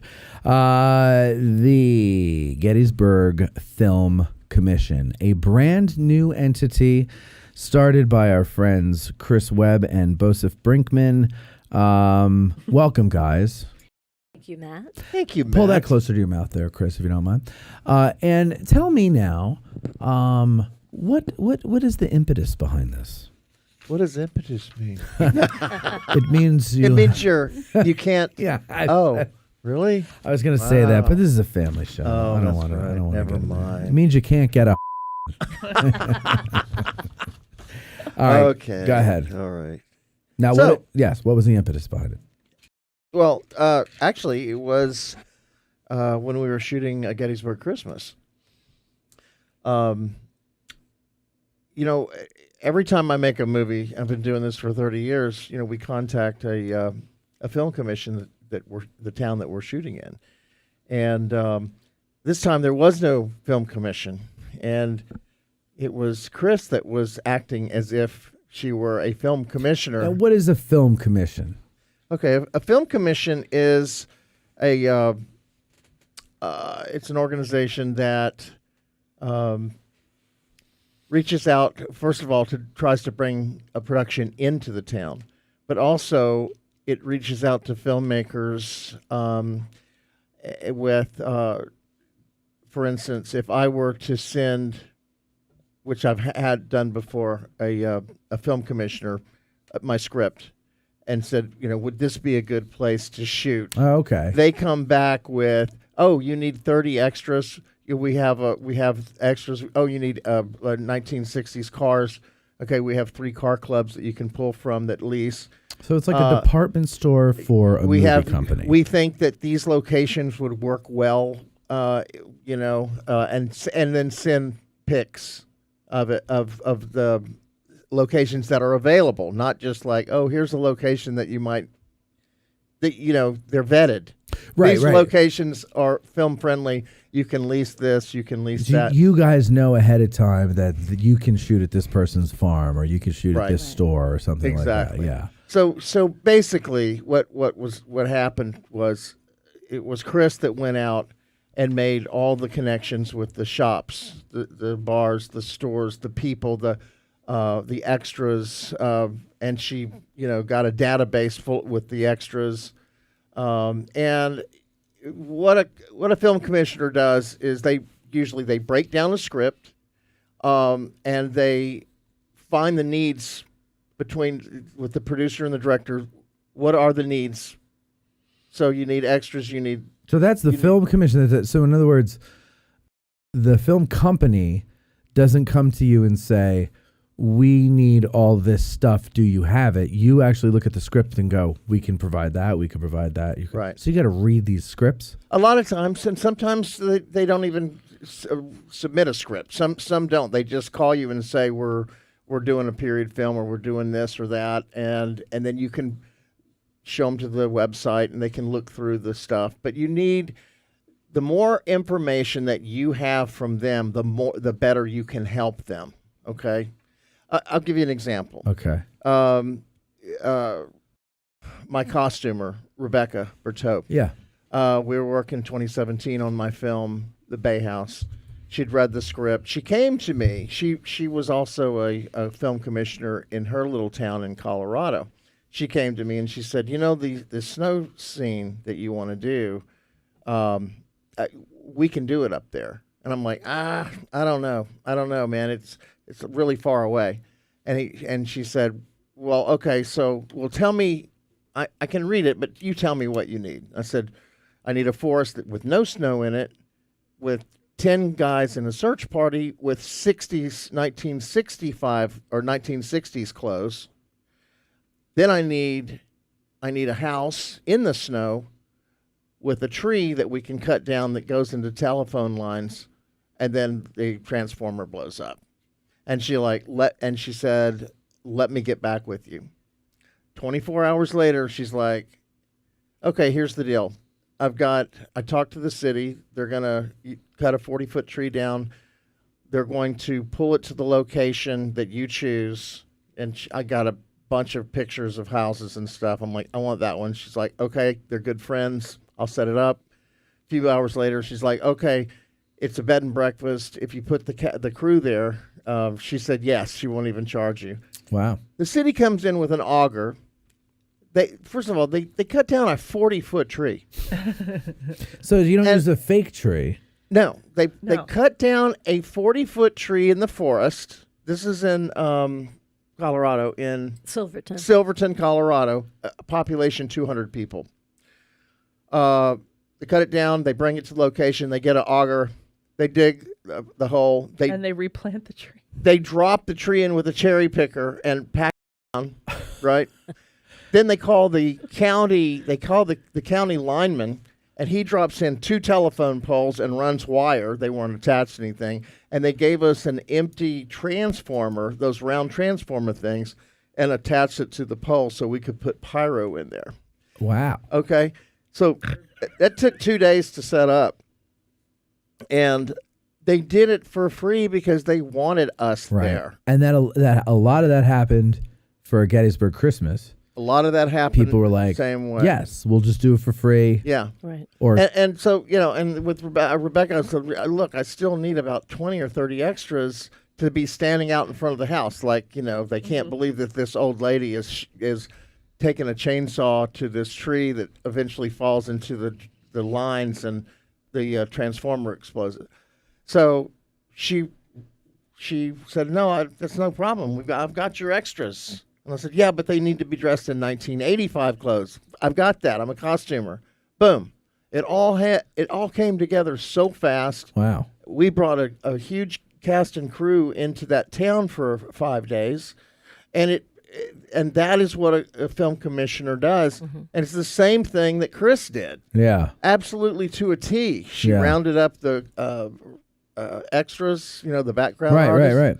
Found the location. She located a truck for us for Lee Majors to drive. That's right. Yeah. And so also what a film commissioner does is they are the liaison between the producers and the homeowners or the farm, owners or the shop owners. She's the liaison. She makes sure. She liaises. Well, you know what? She makes sure that Gettysburg stays film friendly.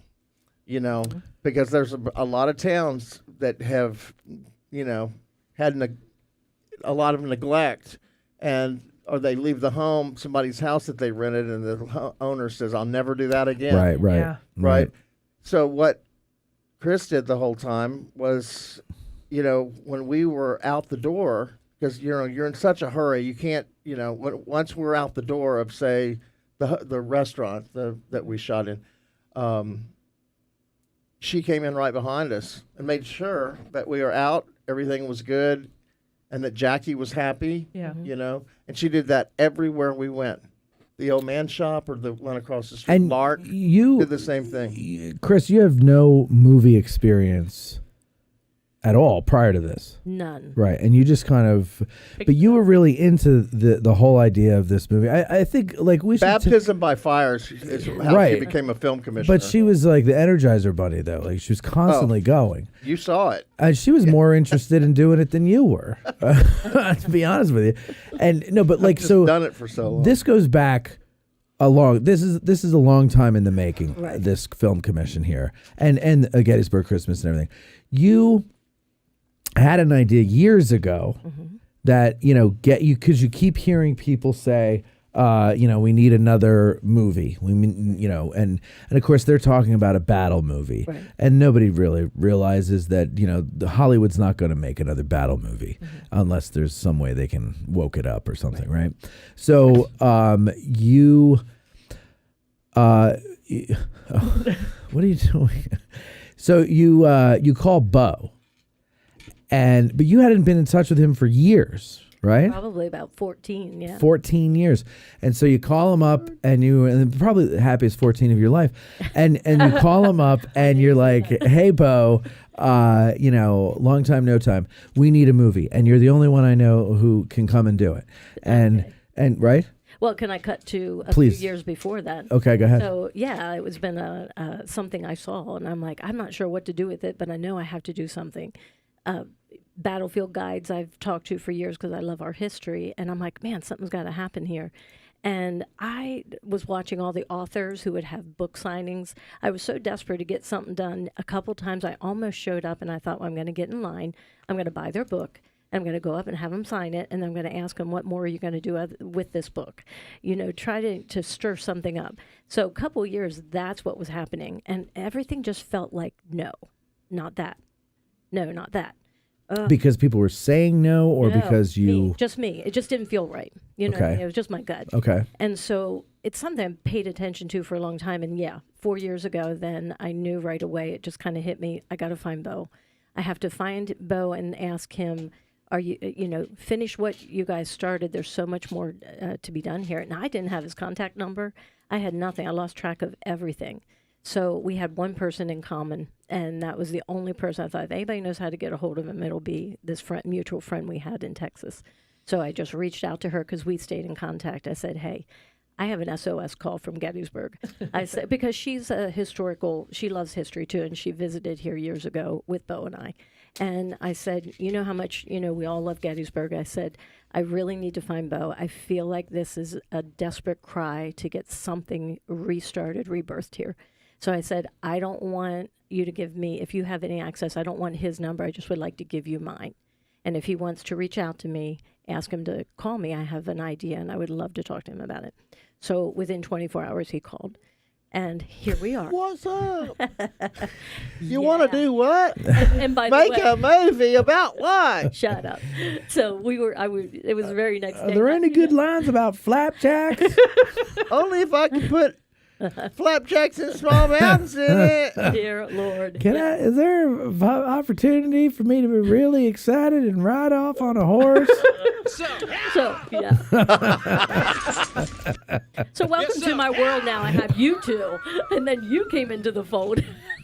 Now I had to put up with Matt. I know, you poor thing. Oh, yeah, you weren't bargaining for that. No, Cindy is the neutralizer. Yes. Oh, my God. She's amazing. Thank God. I love that girl. I do, too. I do, too. Yeah. We all do. We all love her. We all love her. There we go. Thank you, Cindy, for being loved. Yeah. We all love Cindy. It's the only reason we hang out with you. Yeah. I know, right? Yeah. I know. She's an asset. She's an asset for sure. So, okay. But this is a good story. So I don't want to get too sidetracked. A little sidetracked, but not too. So you get... So Bo comes back, right? But it's still a while before. Now, I met you at the 25th anniversary for the movie, and then you went back home, and we exchanged numbers and stuff, and I'm like, yeah, whatever. It was Hollywood guy. He's not gonna. And then a year later, it's like, hey, dude, I'm here. Let's go get a coffee. And I was like, oh, how long are you here for? He's like, I don't know. Right. Months. None I was of us like, knew. oh, okay, because I'm not available tonight, so we'll get it. And then, so we went and got Eric, the producer, and Bo went and got a coffee at Starbucks and talked. And then we asked him to do a show, and I was surprised he said yes and everything. But that was still years before a Gettysburg Christmas, Well, right? 2021 or 2022. Well, 2020 is when we got, and then COVID hit. No, that was during COVID, wasn't it? Well, it's right at the end of COVID, I thought. It was the summer right after COVID hit March. By July, So this- June or July, he was here. Yeah. Yeah, that sounds barely right. remember it. I know. Me too. Seems like forever ago. But that was 2020. It was 4 years ago. Mm-hmm. So and then you get to finally doing a Gettysburg Christmas, and so when he decides this is what I'm going to do, a Gettysburg Christmas, do you say, okay, I'm good. What do you need me to do, or does he say, would you do this? Can you do this? Like how did you get into running around like a chicken with his head? I mean, really, you were constantly, every time I saw you or talked to you, you were like, oh, I got to run here. I'm meeting with this person. We're going to check out this location and blah, blah, blah, blah, blah, blah, blah. And it wasn't like you were dealing with two people. This entire town was involved. Yeah. It was insanity. Yeah, and you're meeting with like organizations, not individuals necessarily, it was right? Nuts. Yeah. And I mean, of course, some of the people you're friends with, so you know how to get in touch with them. But like, so like, how did you get into doing it? And then were you like, this is too much. I can't. Why did I do this? Well, just like one example, I really wanted to shoot the bridge. We decided on the bridge because it was ridiculous. Take a drink of water. Let her tell the story. Can I tell the story? Yeah, Finish please, the story while he please, drinks please. water. I've got the hiccups. I'm taking this out of my mouth. God. I swear to God. Again, welcome to our world. Yeah, right. Can I have some of that my jerky? gut hurts. Shit. You want some? Yeah. Where's the? I'm gonna just put this in the water here. So you're gonna there get any rid more? of your another bag- nicotine thing. Could we get a that gave bag you of the salmon hiccups jerky, please? All right. To have salmon jerky. This doesn't sound like we're improving the situation. It cures the hiccups. Yeah, anything. right. Yeah. Okay. I think I'm okay. All right, go ahead. So finish the story. I'm not sure where I don't even going know. with it. The but bridge. the That's bridge. something you can't just show up, right? Right. And shoot something. Or not with all that equipment and the No. And so my goodness. Chris had to track all this down. It took her weeks to track down. Yeah. ahead. So, I made my first contact, and then you're waiting to hear back and trying to find out, first of all, who owns the Sachs Bridge was interesting. Who owns the road? Who does own the Sachs Bridge? Well, Nature's Alliance. Oh, that's right. Has the road to it. Oh. And then the building to the right. Right. Then the bridge was owned from another entity, and then you had the road on the other side. So No kidding. I'm like, who do I ask? So we have 3 different people. We're going to be on the bridge, across the bridge, over there, and we need a crane that's 70 feet tall with a light on the land that I think we're not allowed to do that. And 24/7 you can be there, but are we allowed to be there? Are we going to get in trouble? So it was all these dynamics that I had to find the right person to give me, first of all, the okay we can be there, and where can we be? Because I had 3 different dynamics. So every location was like that. Number one, like you have to be a problem solver. You have to know. He wrote the script for Gettysburg, so we had locations before we talked to people. So now we have a script, and we had to go say, hey, we wrote this. Your business, your Sachs Bridge, obviously was key because we had Dale Gallen do a commissioned artwork of it. So we have all this done, and now I have to go petition the town to hope they say yes. Because they didn't say yes initially, then we wrote it. He wrote it, then we had to go out. So everyone was relational, and that's, I think, what a film commission piece came in for me is the personal relationship you have to have. What you say, you have to do, and what you do, you have to say. Right. You have to be honest, and you have to be straightforward, and you have to follow up on everything you do so they can trust you now and in the future. And so that's not easy in this town. What, being honest? No. Just like getting people to like get on board with change. To get on board with a new idea. Yeah. Like you had to have, I don't know what you did, but you must have gone in and like sunshine and rainbows shot out of you or something. Because Well, I can tell you, I witnessed her, and you can tell that she believed in doing good for Gettysburg. Yeah. And that's really what's behind this commission is you guys, after the filming, I think we were all having a conversation. We're like, there need to be more movies done here. Movie companies need to come here and shoot their movies. Yeah. And this is a way for that to happen. So the commission is new. You just started it. You're registered 501c3. Yeah. We have our office at Schmucker House on the Seminary Ridge, which is very exciting. Right. So that's craziness. Yeah. There. So you got your office up there. And a great segue now into the next thing I want to talk about. What? Go ahead. One of the things that I find real important that I've talked to Chris at length about, and is to have certain programs, because a film commission, it should have community outreach. Yeah. One of the things that she did, not as a commissioner but will, is develop a intern program. So when films come in, we can we can bring in some college film students, even some high school seniors onto as interns. So right, on film. and you've got the connection to the college because you're teaching at the college. Did you know that, ladies and gentlemen? Bo's been teaching at the college. Yeah.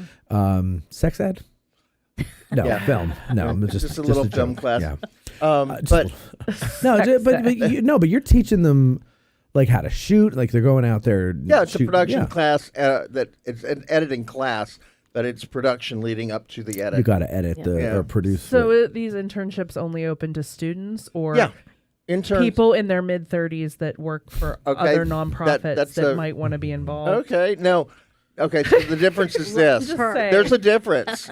Because I always, when I do a film, we always hire PAs and we pay them. Production assistants. Yeah, production assistants. So if somebody needs to go out on a dirt road at 12 o'clock at night and hold a flashlight, we're going to pay them to do that. Oh my God! Now, please let me be that person. Okay, so but the interns, and I'm very, I'm very direct about this. The interns are there to learn. Mm-hmm. We're not using them on my sets. We'd never use them as peons or like, here, kid, go get me a cup of coffee. I put them with the camera crew. I put them in art department. They can stand behind me and watch, on the monitor. If they're if they're interested in all these different things, you would put them with the person. Yeah. Oh yeah, amazing opportunity. It's a great opportunity. And I'll tell you, the one story, Barry, in 1998, I'm standing on a football field watching my kid play football, and this 19-year-old kid standing next to me, and I look at him like, hey, and he's like, hey. I struck up a conversation with him, and I said, so what do you want to be when you grow up? He goes, I want to be a cameraman. And I said, a cameraman? Really? And he said, well, they're called cinematographers. And I'm like, really? That's really cool. And then I said, well, look, I'm in the business, and I'll tell you. And he goes, well, what do I need to do to become a cinematographer? I said, you need to learn lighting first. You need to learn everything and years in it, and then and only then should you segue into being a cinematographer. And he goes, oh, that's a great idea. And I said, I'll tell you what, kid, I'm doing a shoot here next week. If you want to show up, we're going to be there at 6 o'clock in the morning. If you want to show up, here's the address. I gave him the address. He's like, oh, gee, mister. Just about. Yeah. I gave him the address, and I kind of forgot about it. Yeah. I really did, because, 19-year-old kid, yeah, sure, he's going to show up. Well, he was there before the crew got there. Oh, bless standing his in a heart. dark parking lot. He'd been there since 5 o'clock, standing there waiting for the crew to get here. So that was the first thing I was like, okay, this kid's serious, right? So I told him, I said, look, I've got a dear friend of mine owns a G&E company, Grip and Electric Company. And I said, I'll introduce you to him. If he likes you, he'll bring you in as an intern. Well, Barry worked for this guy literally for 10 solid years. He did huge movies like Transformers and some really big studio films. He learned everything that he could in 10 years about lighting, and then he segued into cinematography. And in 2013 or 2014, I brought him on for the first time as a DP, and he's been my DP ever since. And a dear friend. He's now married, 3 kids, and he makes a living and supports his family as a cinematographer. Yeah. And he's a good one. Yeah. Yeah. So that's an intern success story, right? Right. Right now I've got a guy, just on the Gettysburg movie, I brought in that Chris vetted 2 high school kids from Gettysburg High School. I put them in camera department. One's at Gettysburg College this semester. The other one is at film school in North Carolina. Cool. And then I have a kid from Baylor who worked on Gettysburg Christmas and got credit for it from Baylor. I had to write a letter to his professor, and I brought him in on this project I was doing in Georgia last summer. and I'm bringing him in on my next film, which is Bountiful. So I'm bringing him in on that, and he'll be getting paid on this one. He got paid on the summer one, the one in Georgia, but I'm bringing him on a higher level now because he's so solid, and he's graduated from Baylor. So these internships are priceless, man. They're great, and if they're kids are our future. I mean, I walk Teach on them movie well. sets. Sometimes I'm the oldest guy on the movie set now. Yeah, I believe that. So, but I think that's for a film commission, a small film commission like Gettysburg. Chris would do a great job of starting that intern program for high school kids and Gettysburg college kids. Well, and Chris, you're a Gettysburg native. You were born and raised here, right? And so I remember we were talking, and you've said many times that you love this town. You feel so lucky that you live here, and you want to do whatever you can to. I mean, you're a business owner here. I mean, you have your own business, right. But you want to help the business community as a whole, not just yourself. Right. And I think that's great. And I think because we were kind of commiserating about how we love living here and we feel lucky to live here. I feel lucky that I was able to move here twice and the second time figure out a way to actually make it here. And and you were born and raised here. And I'm sure you probably, when you were younger, you probably were like, oh, this sounds so boring, like every other young kid, right? Yeah. Couldn't wait to get out. And I'm like, what am I still doing here 30 years later? But, But it's awesome. You're glad you stayed. For sure. And part of the reason why I started doing this show was because I love visiting here. And then when I lived here for those first 5 years, when I came back to do this, I was like, I have to show this place off. Yeah. Everybody, now not to get everybody to move here, to get them to visit here. Sure. And everybody go back home. And go back home, leave your money with the town and go back home. Yeah. But because it's so unique and there's for a million different reasons. Right. But obviously film is a visual medium, right? Well, to me, the number one thing that I can't get enough of is just looking around here. It is a beautiful area. The town is really cool looking. The area surrounding the town is just gorgeous. The farmland, the mountains. Yeah. I mean, the sunsets here. I love sunset just about anywhere, and they're it's nice. But they're amazing here. Yeah, they are. And if they ever open Little Round Top again, you can go and sit there again. We do it all the time when they were open. That's where we went to watch the sun go down. One of my favorite Simple places. stuff. Yeah, it's great. Yeah.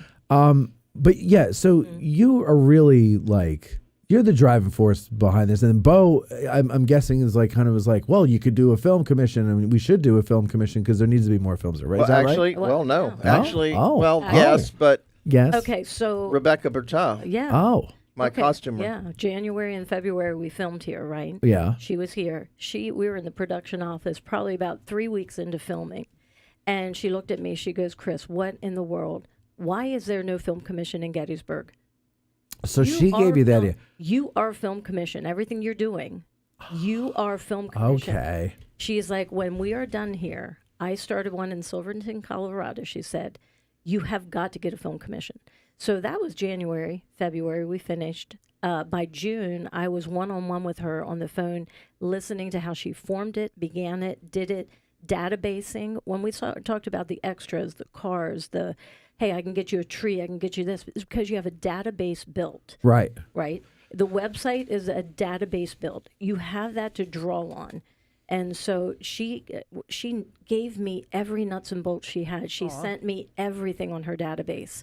And then we lost her. She died by September? September 7th. Yeah. So from June to September, I mean, I can't not do this. Yeah. Number one, because it's needed. Number two, I see it. Number three, I function in it very well. I have a brain mind that it makes sense brain to mind? me. I mean, Ooh, sorry. Brain mind. Business mind. So, but I have a muscle heart. You know what? Shut up. So anyway. I got what she meant. I have a brain head. But no, what makes Bo and I Mind work head. extremely well is because he's got the creative side on the film end. And you asked earlier, you said, Chris, how did you even get You never did film, nothing. But he and I sit and talk through everything. I watch everything. I listen to everything. I have done nothing but listen. Yeah. To him. And I've taught her how to break down a script. Right. No, yeah. I mean, I've taught her, and Yeah, there's a talent to breaking down the script. Absolutely. There is. Yeah. It's not just reading it. No. You got to picture everything oh my you God, need. And, where do I get this? Where do I get that? Yeah, and like when you choose like a location, right? Like, oh, this would be a great location. Well, it might be, but what if it's next to an airport, a train station, a school that lets their kids out at 3? Right. What is it high traffic area? So you have to bring all that in. Also, when you're looking at, and we've talked about this forever, is you want the locations as close as you can get them. So there's every time a movie company has to move, it's expensive. It's expensive. Sure. So if they have to move all over the place, that's, well, what I thought was really economic. Cool when you shot at the Farnsworth house, right? The whole crew just walked up the street to the next location. That's right. And then walked up the street to the next location. And it was just, everybody, the actors too, everybody just walked up the street. It was really neat. It's brilliantly planned out. Yeah. Every detail, every shot, every angle, every location. So Or you could not do that. No. It's too big of an animal to. Right. Yeah. You have to have the people at the next location waiting for you to get there. And So who did this aspect here in Gettysburg when they did the Gettysburg movie? I guess because they weren't in town, it wasn't as big of a thing. Oh yeah, no. There was no commission then either.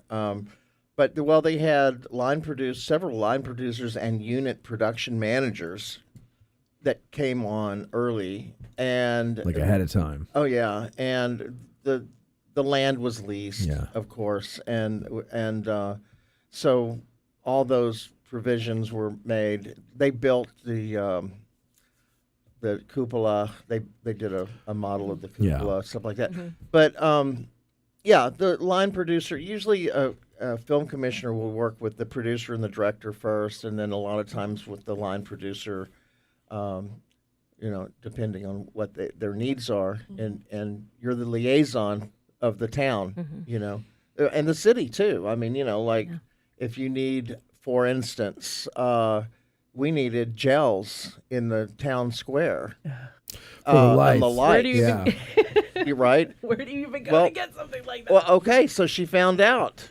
Chris called, thank God, Charles Gable, Borough manager, city manager, and after discussing everything that we needed, that she talked to him about, the next thing I know, the city is helping us put gels in all the lights with their man lifts. That's cool. And it was those are the kind of things that a town has to do to make it a film-friendly town, so people want to come back and film. Yeah, it was a great experience shooting here because of the help that we had from the county, from the city, and from the people of Gettysburg.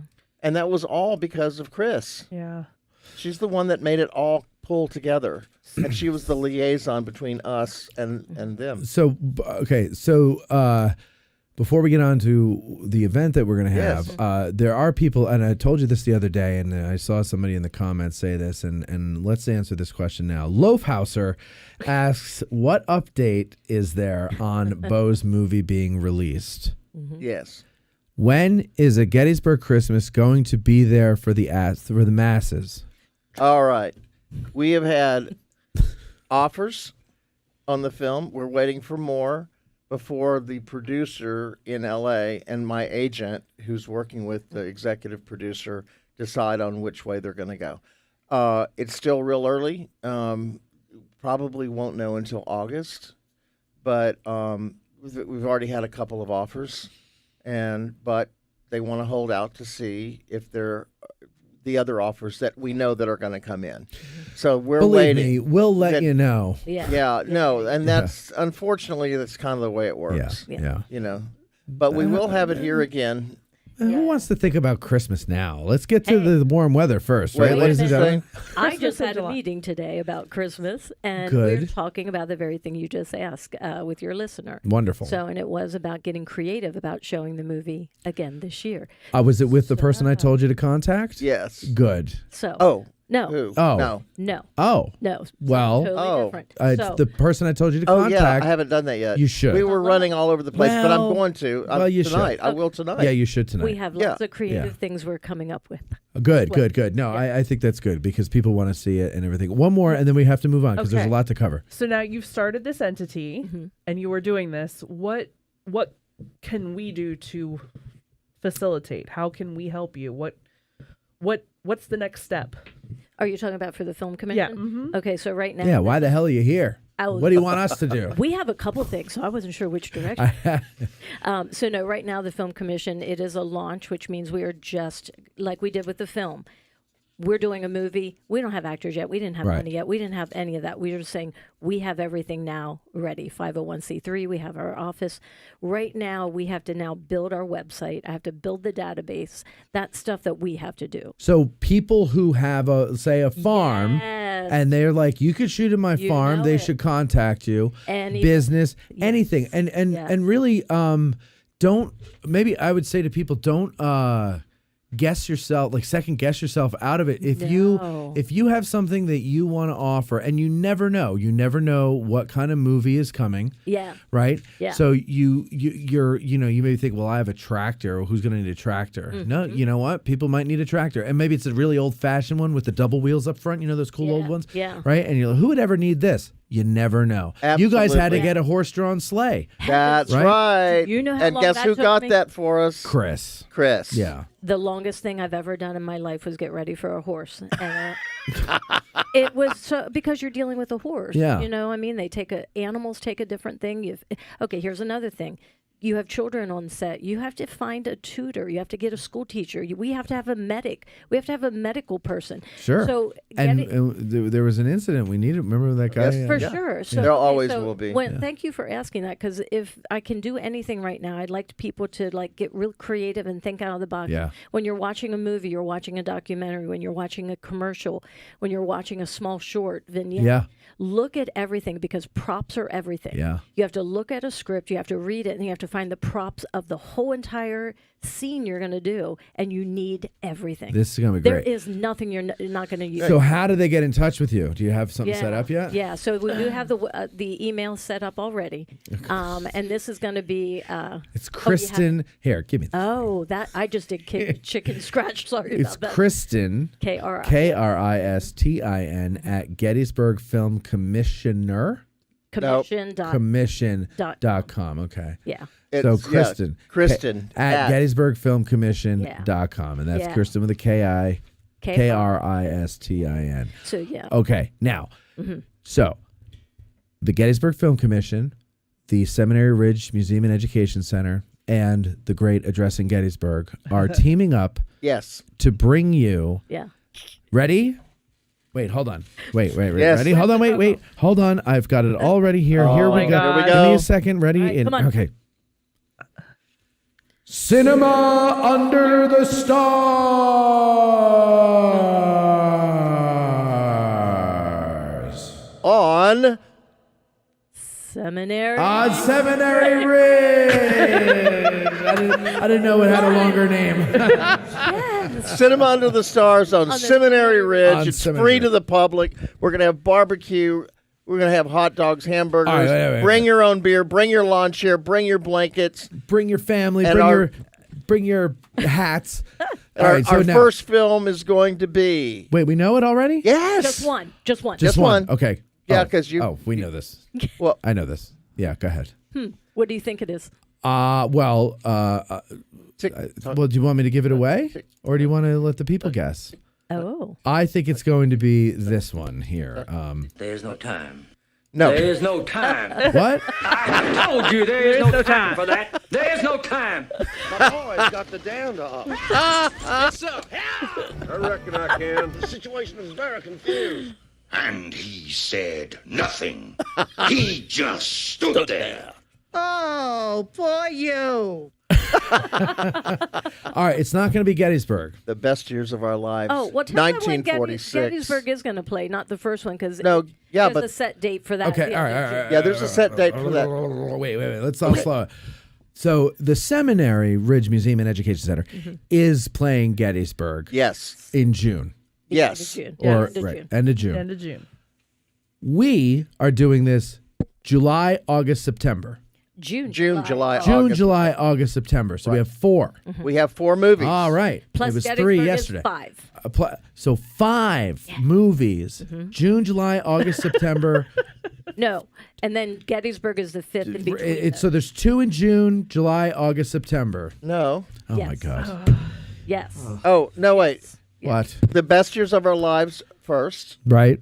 Gettysburg second. Uh-huh. And then you and I and the powers that be have to choose the other All right. movie. Oh, I like this. I like this. Now, It so ends July, August, September. so these will be free. Yes. To come to the movie. However, we're going to have food there. Yes. That is pay. Yes. You have to pay for that because we got to Yep. pay for the food. Right. So, and Jake's doing the food? Jake's doing the food. Jake Shindella's doing the Okay, food. don't hold. Yeah, we were talking about that.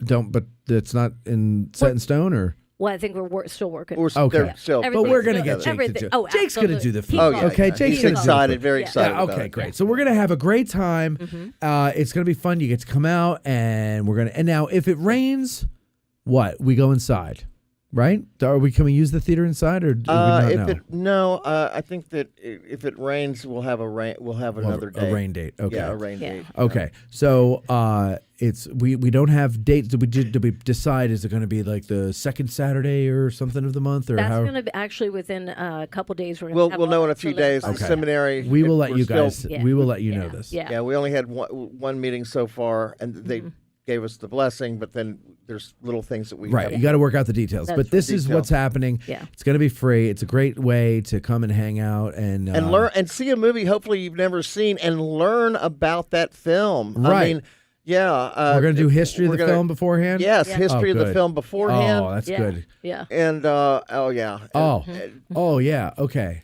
Yeah, So yeah, one yeah. of the ones I think we should do Yes. is the Searchers. I love the search. I do too. Uh-huh. And I want to do the history of it if I can beforehand. Go ahead, This Colby. is like, Yeah. Well, I have to agree with the Searchers. I think that's a great choice. Thank Yeah, I you. do Thank too. you, Colby. Love You're a it. very smart We'll do guy. it. Thank Want to you. go international, though, you could do Seven Samurai. Or you could do Yeah, Tampopo. Yeah, That's yeah. Oh, and by the way, we're going to work on trying to make this an annual thing every Right. summer. And now, so, Yeah. and are we going to try to do it classics every year, or are we going to do every year's a different theme? I think it. I don't know yet. I think a different think theme every year. Everything. Yeah. I I mean, think so, too. I would love to see Three Amigos. I would too. I love that movie. Which is You know, also a let's classic. have it. Yeah. Well, it is now. You Yeah, know? but I mean, like we could do a comedy Yeah, year. yeah. This year we should do like Absolutely. golden era of you know like. Absolutely. Yeah, okay. It's a history town. I Yeah. think, you know. What do you But- think? Hold on, let's go around the back here. Colby, what do you think? You agree with the Searchers, right? Oh, for sure. I mean, anything John Wayne, but the Searchers definitely. It It is a classic by itself. John Wayne and Yeah. the Small Feet. Yep. All right, and then Cindy, what do you think? What movie would you say would be a good one to do? Just throw out a movie. Huh? I can't hear you. She says this is not a good question for her. All right, who else back there? Ann? Oh my God, you guys just be She liked the first one that's happening. She loves that one. Days of Our Lives. This is Like not sands Squonk. through the hourglass, so are the days of our lives. First one you're doing in June. Nights in White Satin. No. What is it? Oh. The Best Days of Our Lives. The Best Days. Frederick of March. What was Myrna it? Loy. 1946. What's her name? Myrna Loy. It's no. Yeah, no, you. Yeah, Myrna Loy. I think it's Yeah. Myrna Loy. Best years of our lives? Yeah, 1946. It's amazing. I mean, they were barely back from the war. Right. And, you know, it's an amazing film. And I've never seen it, it's so one I'm of excited. my all-time I favorite guess- movies. So good. Now, I feel like I have seen this before, but it has been a long time. Is this the one where the guy comes back and it's like the first movie to deal with PTSD? Yes. That era? Oh, Yes. I've heard about this. Yeah, World that War movie II. is. Yeah. These three guys fly back together from in a B-17, just hopping a ride. They all happen to be from the same town, and they're from different economic backgrounds. One is it doesn't have hands. He lost his hands during the war, and he has to return to his fiance, and Oh my God! It's heart wrenching. I'm not laughing at that. The guy. Like, what are you doing? I'm sorry. The guy actually won 2 Oscars for his performance, and he was an actual vet. And he was a vet. That's the same thing with Jimmy Stewart in. Oh my God, I can't believe that. It's a Wonderful Life. Yes, that was his first acting job since he'd gotten back. Yeah. He was suffering with alcoholism and PTSD. What do you want? You want the moon? Oh, Mary? yeah. You want the moon? So believable, you know. I'll reach up and pull it down for you.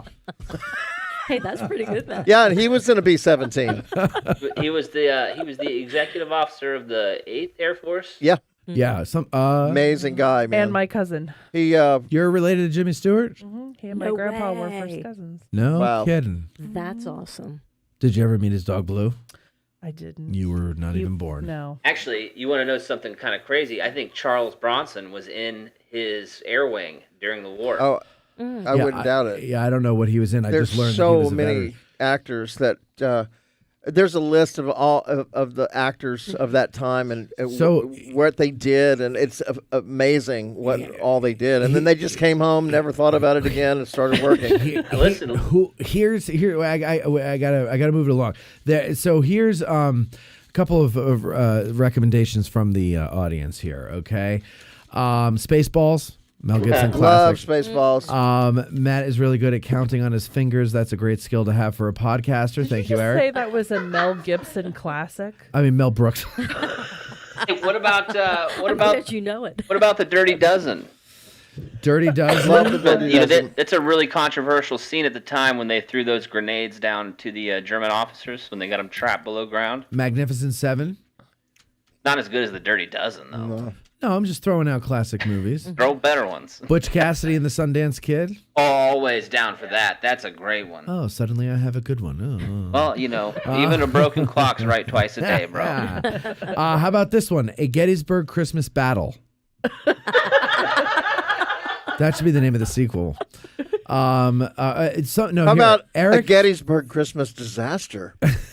No, the Gettysburg Christmas Battle should be over like somebody cooked flapjacks and the other person said it was pancakes. And there's a fight over if they're flapjacks or pancakes. And then everybody goes home and nobody's there for Christmas dinner. I know, right? Eric Houston says they should be on the same weekends as the Get Out of the Car tours. I think that will maximize people who would come. If we do them on the third Saturday of every month, people who are coming to our tours that's a good idea. would also be there in town, and they might come so we could get more people. Yeah. What a fantastic idea. Okay. Thank you, Eric. Thank you, Eric. Hey, and by the way, group text tomorrow with Pete on that one.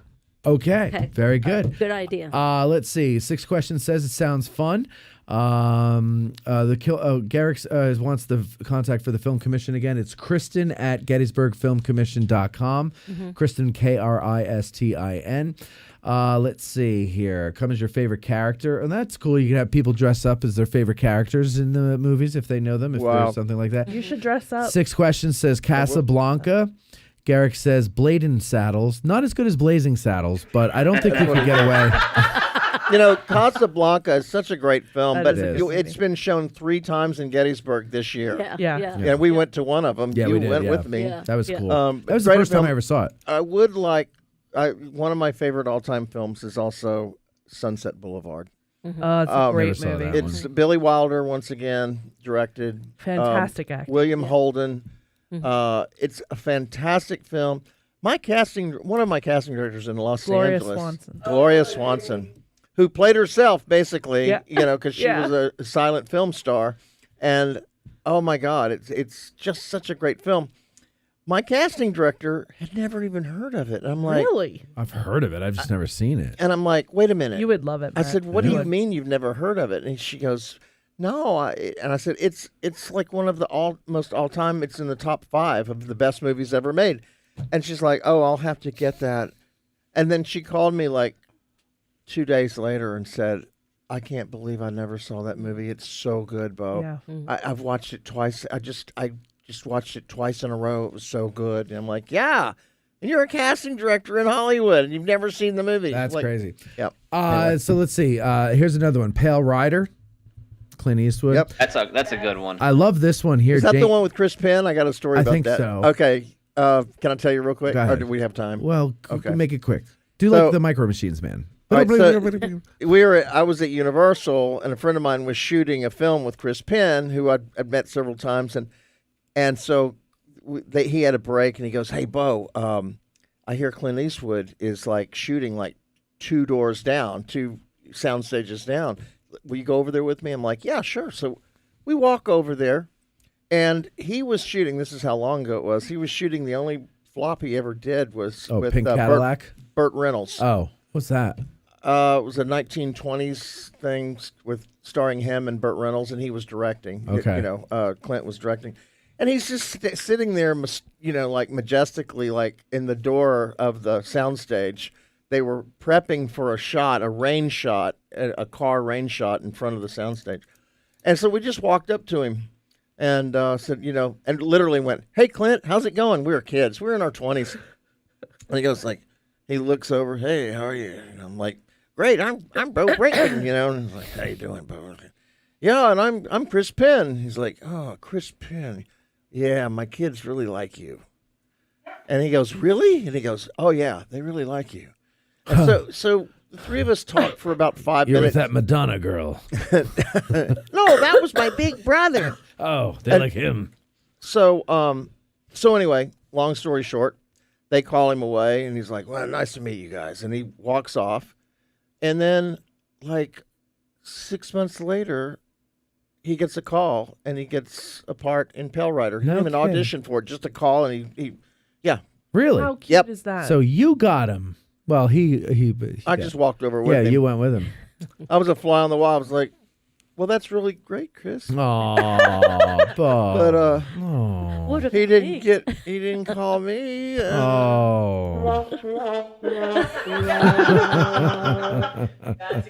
But think about it. If he had, would you be sitting here right now? Exactly. what I was thinking. You'd be dead Yeah. like Yeah. Chris Penn. I'd be dead like Chris Penn. Yeah. No. Oh, that's not funny. No, but no, so no, it was interesting. I was really happy, of course, happy for him. But yeah, he remembered it, Chris, because he's like, "Yeah, I know that name. My kids really like you." Yeah. Yeah. Jamie Imstead has a great one here. It was one of my favorites, although I think the sequel is better. I like the sequel more. Young Guns. Oh with yeah, Emilio you like Estevez. Young Guns too better? I do. No, man, the Because- first one is better. No, I like the second one better because obviously they had a little bit of a bigger budget, and you could tell. But also, I like that era of Billy the Kid's story better. I Can Make You Famous. I like the end of things better than The beginning. the beginning. Do you did you know that they're trying to make a third Young Guns? I heard that. I don't Yeah, understand I heard that. that too. They're doing it after that brushy Bill Yeah. Roberts or whatever the guy's name is. Yeah, that should be interesting if they do it. Stalag 17, Sunset Boulevard, Howard the Duck, Great Escape. Nuh-uh. True Grit. I love True Grit. Wait, who said Howard the Duck? Howard the Duck was, where is it? Where'd it go? Loafhauser. That was great. Who's that? Loafhauser is our friend Grant, I believe. Is it Grant? so. I was Okay. there for that because Leah Thompson was my roommate for several years, and that's how I got on this. I watched him do Back to the Future, and then I went up to San Francisco Wait, where what?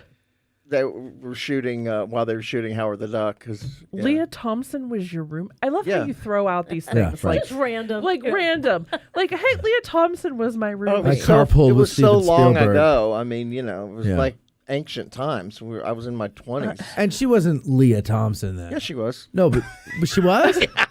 When you were her roommate? Yeah. Really? Yeah, because, okay, so I'll just tell you. I thought she went by Genevieve Rabinowitz back then. No, my cousin. Okay, so I was living at my cousin's house. Ah, right. He was doing a show, and they were dating. He was doing a show in New York. Okay. And I was living at the house. I get it. And for, I think, a year and a half, 2 years, I was in the house. And Leah came to L.A. and I would take her on auditions and stuff. And we were very close friends, and she was a wonderful girl. And, so that's how it happened. They were dating. And so, it was great. The good thing on my end was I got to sit, on like dozens of sets watching my cousin and everything worked before I started working as an actor. You know, my cousin would be shooting a film, and I would go and watch, and I would listen to the way the directors directed the actors, and sit behind the monitor. And someone says here, Chris Penn gets Pale Rider, and Bo gets Matt. Yeah, exactly. Oh, that's funny. Okay, so look at his face right now. He's like rethinking his entire life. The flashback. Yeah. Oh, I'm sorry, Bo. No. I mean, listen, I just really, I was always a fly on the wall behind directors because I've always been a writer and I've directed theater forever, and I always wanted to be a director. Right. And so. And I like that. I still do. I mean, I liked it better than being an actor. But still, you would you're think, more though, in control of your destiny if you're a filmmaker as opposed to an actor. I think being behind the scenes is very the unsung heroes of any production, whether it be stage or film or anything. Because they're not sitting in a trailer getting their hair done for 14 hours to come out and work for 5 minutes. No, they're doing the real work. They're doing the work, No, I mean, I go nuts. I mean, like, there's so many times that I was sat in a trailer for 9 or 10 days and worked. Out of those 10 days, 2 or 3. Yeah. But I had to be on set. Right. They'd bring me my food. I'd sit there and watch TV all day and be bored out of my mind. Mm-hmm. And, you know, especially with television, the same thing. And so, you know, I really do prefer being behind the camera. But somewhere deep down, though, you must be like, oh, you know, I was so close and... so far. I didn't want it bad enough or I'd have been there. You know, seriously. Really? It just wasn't me. No. Where's the tissue? Oh, Bo. Here's some stuff. Oh, my God. Eric, look what you did, Eric. Eric, look what you did. I'm just going to eat my smoked salmon jerky. I could have been somebody. Oh, I could have been somebody. Oh, could have been a contender. Chris, I love you. I love you too. All right. So that's what we're gonna do. We will let you guys know when we've decided what the dates are and what all the rest of the films are gonna be. But Days of Our Lives is gonna be the first one. And what is it called again? Best A Misty Night in Town. The best years of our life. The best years of our lives. Yeah. Lives. And that's with Billy Wilder and Billy Wilder directed. Montgomery Clift.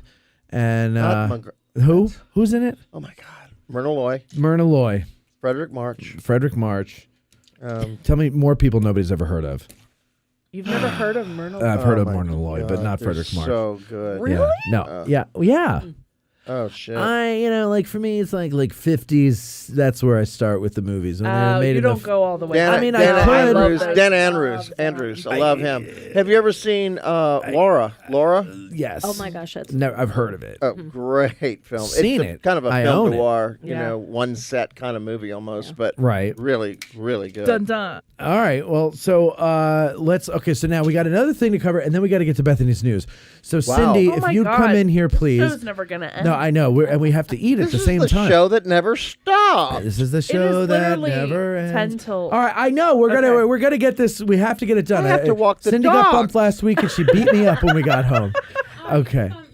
No, we're not bumping you again. No, because Chris is here with you. So take Bo's headset. Okay. Bo, give her your headset. Where's Cam when you need him? He's never here when we need him anymore. Avril his men elegantly. Take your salmon. Let Cindy sit down. All right, so don't mean to kick you out, Bo, but get the hell out of here. You can just stand in the back if you want people to see. I'm fine. You can stay. Watch out. Don't watch the cables. Okay, there you go. All right, have a seat, Sin. Now, here's another thing. Some of you who follow us on Facebook might have recognized this already or caught this already. And it's something that Cindy and Chris have been working on together. Again, going with the theme of Chris loving her town and wanting to help the business community. and me wanting to do that, and Cindy coming along and saying, I want to do that too because she's all into that stuff. And then the two of them got together, and this is what they created. It's Addressing Gettysburg's business community, or business network, excuse me, forgive me. And the idea of it, and correct me if I'm wrong, is that we have a lot of entrepreneurs and business people in our audience. There are many businesses in the town. The audience loves the town. The town wants to know the audience. And not only that, but the audience can get to know the business owners within the audience, within their own ranks, through the Addressing Gettysburg Business Network. Is that right, girls? Yeah, that's right. Thank you. That's right. And people have it's really a lot. enjoyed hearing from our local business people on this Well, show. and that that's a Cindy big has helped part with. of it. Yeah. I mean, everybody has been really happy to come on to the show. And I really love this little town. And so I'm a newbie. Yeah, you're new to it. Yeah, I don't know much. I haven't been here very long, but I do love it. And it's very obvious how much everybody else does. But I was talking to Chris because she's had a business for a long time. 38 years. 38 Yeah, years. Wow, 30 that's almost years. 40, Lovely. guys. Wow. Yeah. It's almost as old as I am. I was going to say. It is Wait a minute. Don't tell me how old you are. So with that, it seems that there's, not everybody seems to know each other as I would have expected from a town of this size, which there's nothing wrong with that. But there also seems to be a longing to get to know and to work together, and some things I'm seeing online and on different forums and things like that. And people want to work together.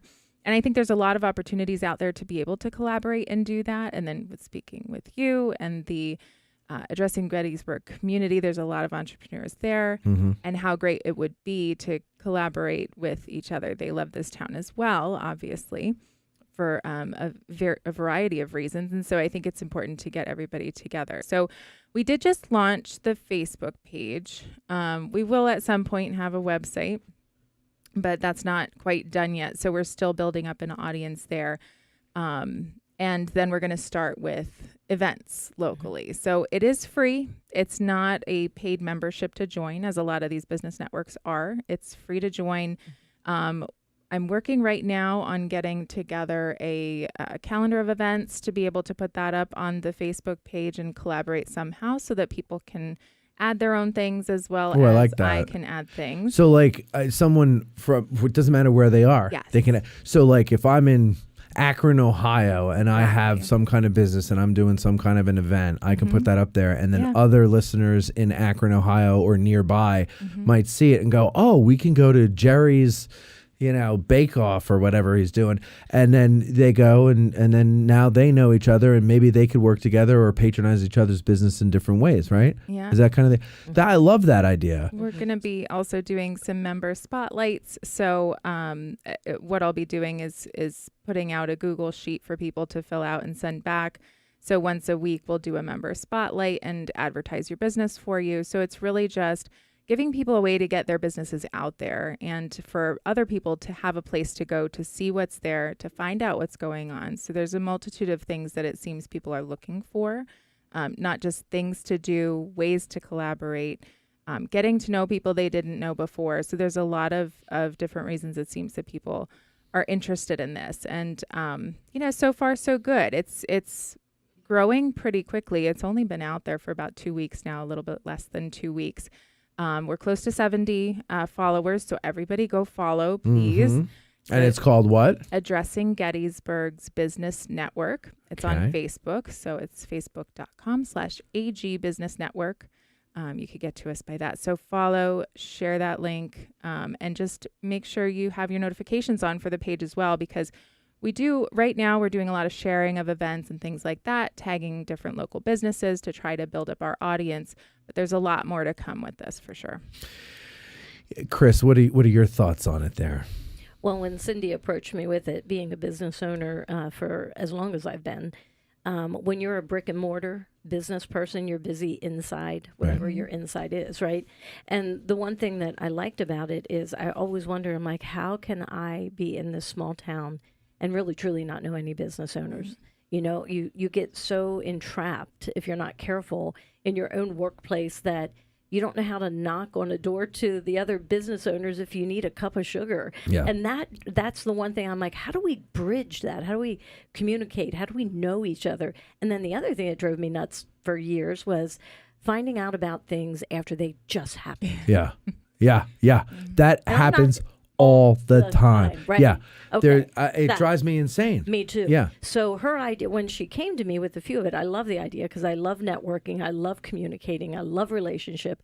I think we all do better together. Yeah. And when she said that, I'm like, if we could do something that you support the next door business because I befriended you. Yeah. I want you to be successful.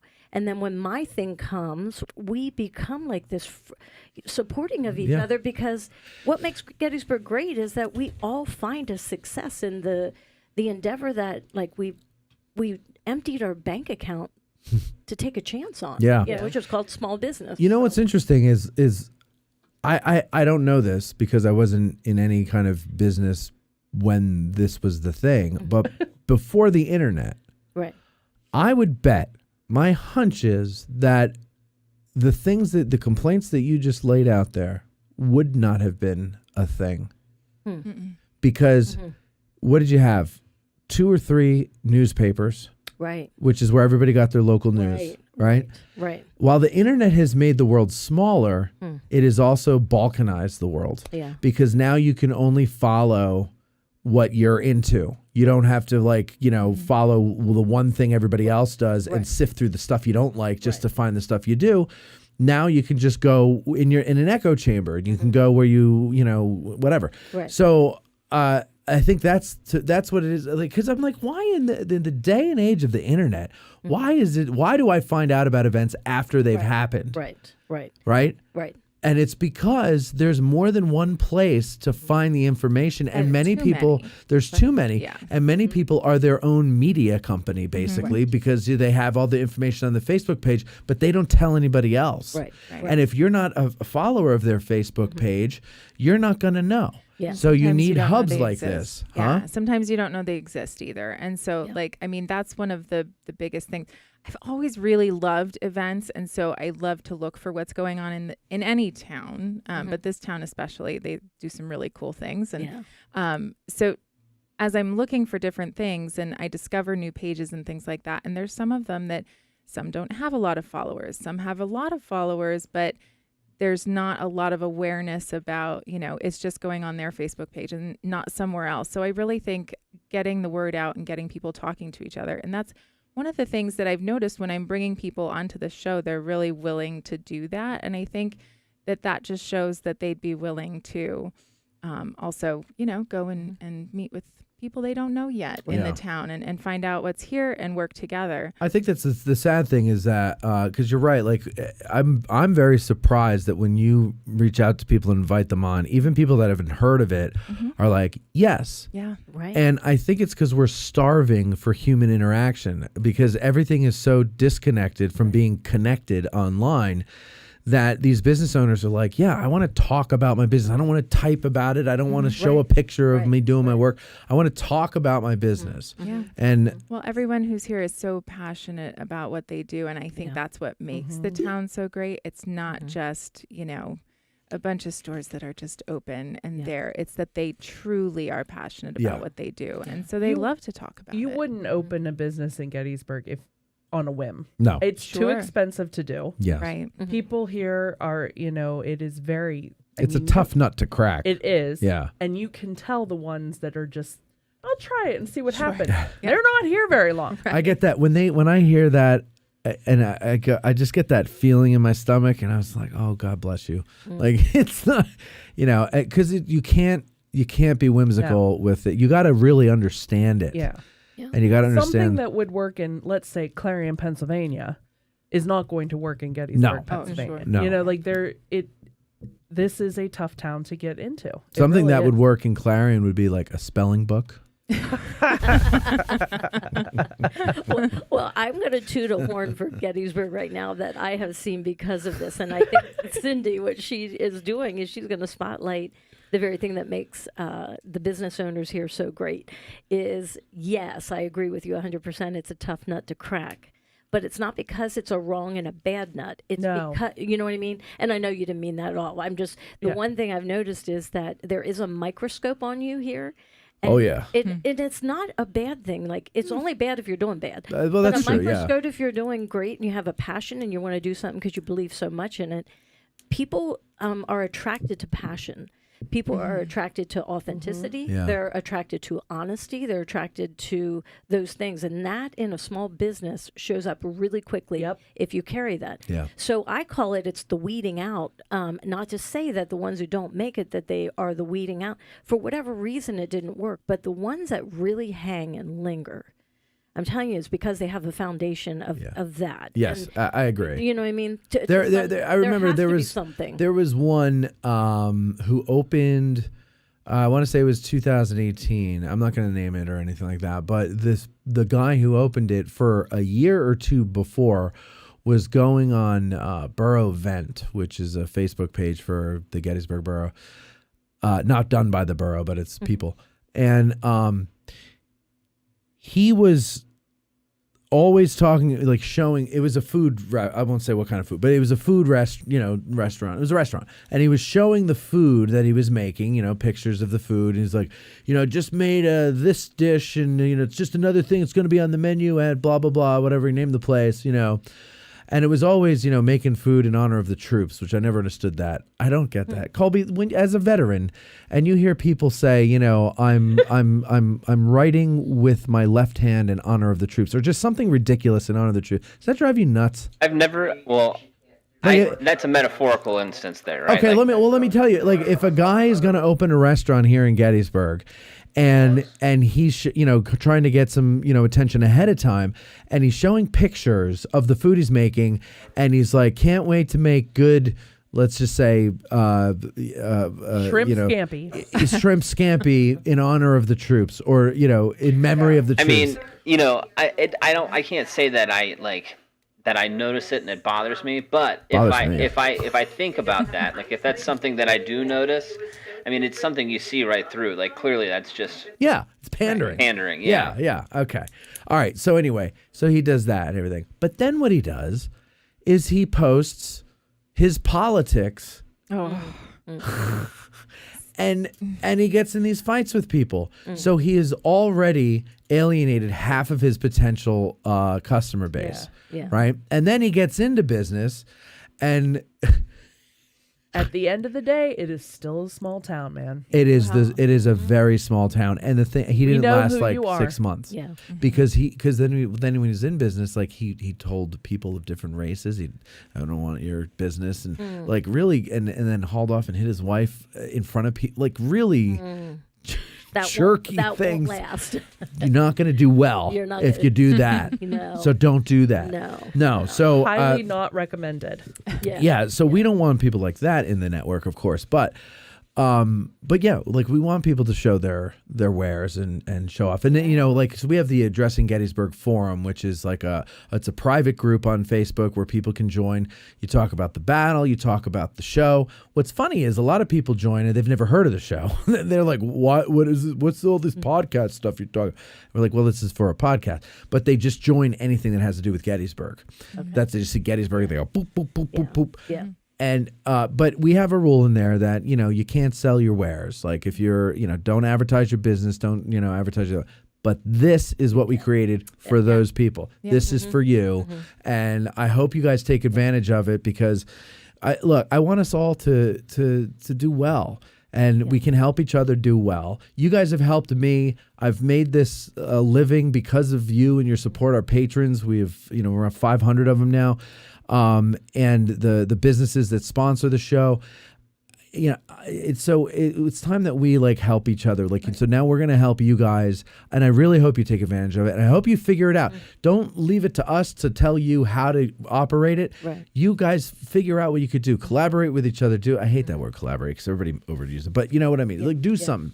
Find out. Hold events. Advertise what you're doing and with your business wherever you are. Yeah. Someone near you is watching, I'm sure. If not right now, eventually. So go ahead and join it. Once again, it's Addressing Gettysburg's Business Network. Correct.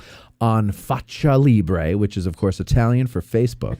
Yeah. And what there else? is an email address. It's agbusiness1863@gmail.com. There you go. Will be a website soon. So definitely get in touch. Make sure you follow. Make sure you share. That's the biggest thing, because the bigger the audience gets, the better. And then we'll get started with our member spotlights. But on top of that, as Matt was saying, feel free if you want to advertise something that you're doing. I am trying my best to not overload everybody with too much, but to share a lot that's going on in the area. And it's going to be a slow burn. Everything is a Yeah. slow burn. It takes a while to grow, but it will grow. And that's there'll be some fun things too, and some in-person get-togethers coming up pretty soon. We just got to find some folks we're going to be working with, and we'll have some fun with it. So it'll be great. All right, you going to sit for the news? I will. All right, stay for the news. You're welcome to stay too, Chris, if you want to. But ladies and gentlemen, it's the favorite time of day. Do Your the funny favorite one, time of because day. I What? don't have anything. All the news that's fit to print and a good deal that's not. Here's AG Today's lead anchor, Bethany Yingling, with current events and sidewalk conditions. More people are dying in horrible ways in Gettysburg, Pennsylvania. Dun dun. All right, wait. You want the funny one? Yeah, do the No, do try the real one. No, I don't have anything. What? You don't have I don't have headline? no. Try it anyway. No, I don't want to. All right, go. And now, all the news that's fit to print and a good deal that's not. With AG Today's lead anchor, Bethany Yingling. More people are dying in horrible ways in Gettysburg, Pennsylvania. All of you love me. Does his wife know about this? I could house that loaf. All right, you bitches up for some food? Dun dun. Oh my god, my gut hurts. The mayor was there. Where did this idea come from? Ow. All right, Bethany Yingling, the news is here for you, and you are here for the news. By the way, before you tell us the news, I want to tell everybody in the audience that the news is brought to you by the Gettysburg Museum of History, located right here in the center of Gettysburg at 219 Baltimore Street. Features artifacts ranging from the Civil War, the Battle of Gettysburg, of course, World War II, presidential items, pop culture, and more. It's a free museum, ladies and gentlemen. It's a free FREEI museum, and it's open to visitors Wednesday through Sunday at 11 to 5 o'clock. You could also get some awesome artifacts and own your own piece of history on their website at GettysburgMuseumofHistory.com. 219 Baltimore Street, GettysburgMuseumofHistory.com. Go ahead. Okay. So, following up on my recent library, what the bejesus was my that? chair. Sure it was. No, it was. Wait, no, I can't do it again. I swear to God, it was the chair. Because it wasn't the chair. Oh, please. I'm going to do that in this about tiny the room. library moving to its new spot. So as I had mentioned previously that there was going to be a meeting about the approval of the new zone ordinance. This past Monday, they did have that meeting. So I'm sorry, Debbie has a story about this, don't you, Debbie? My neighbor? What? We're talking about the conversation happening back here. God! The Bo show's going on. Okay, it's like having a 70-year-old Cam in here. I'm not 70. And that's all I have to say about that. I got it. All right, never mind.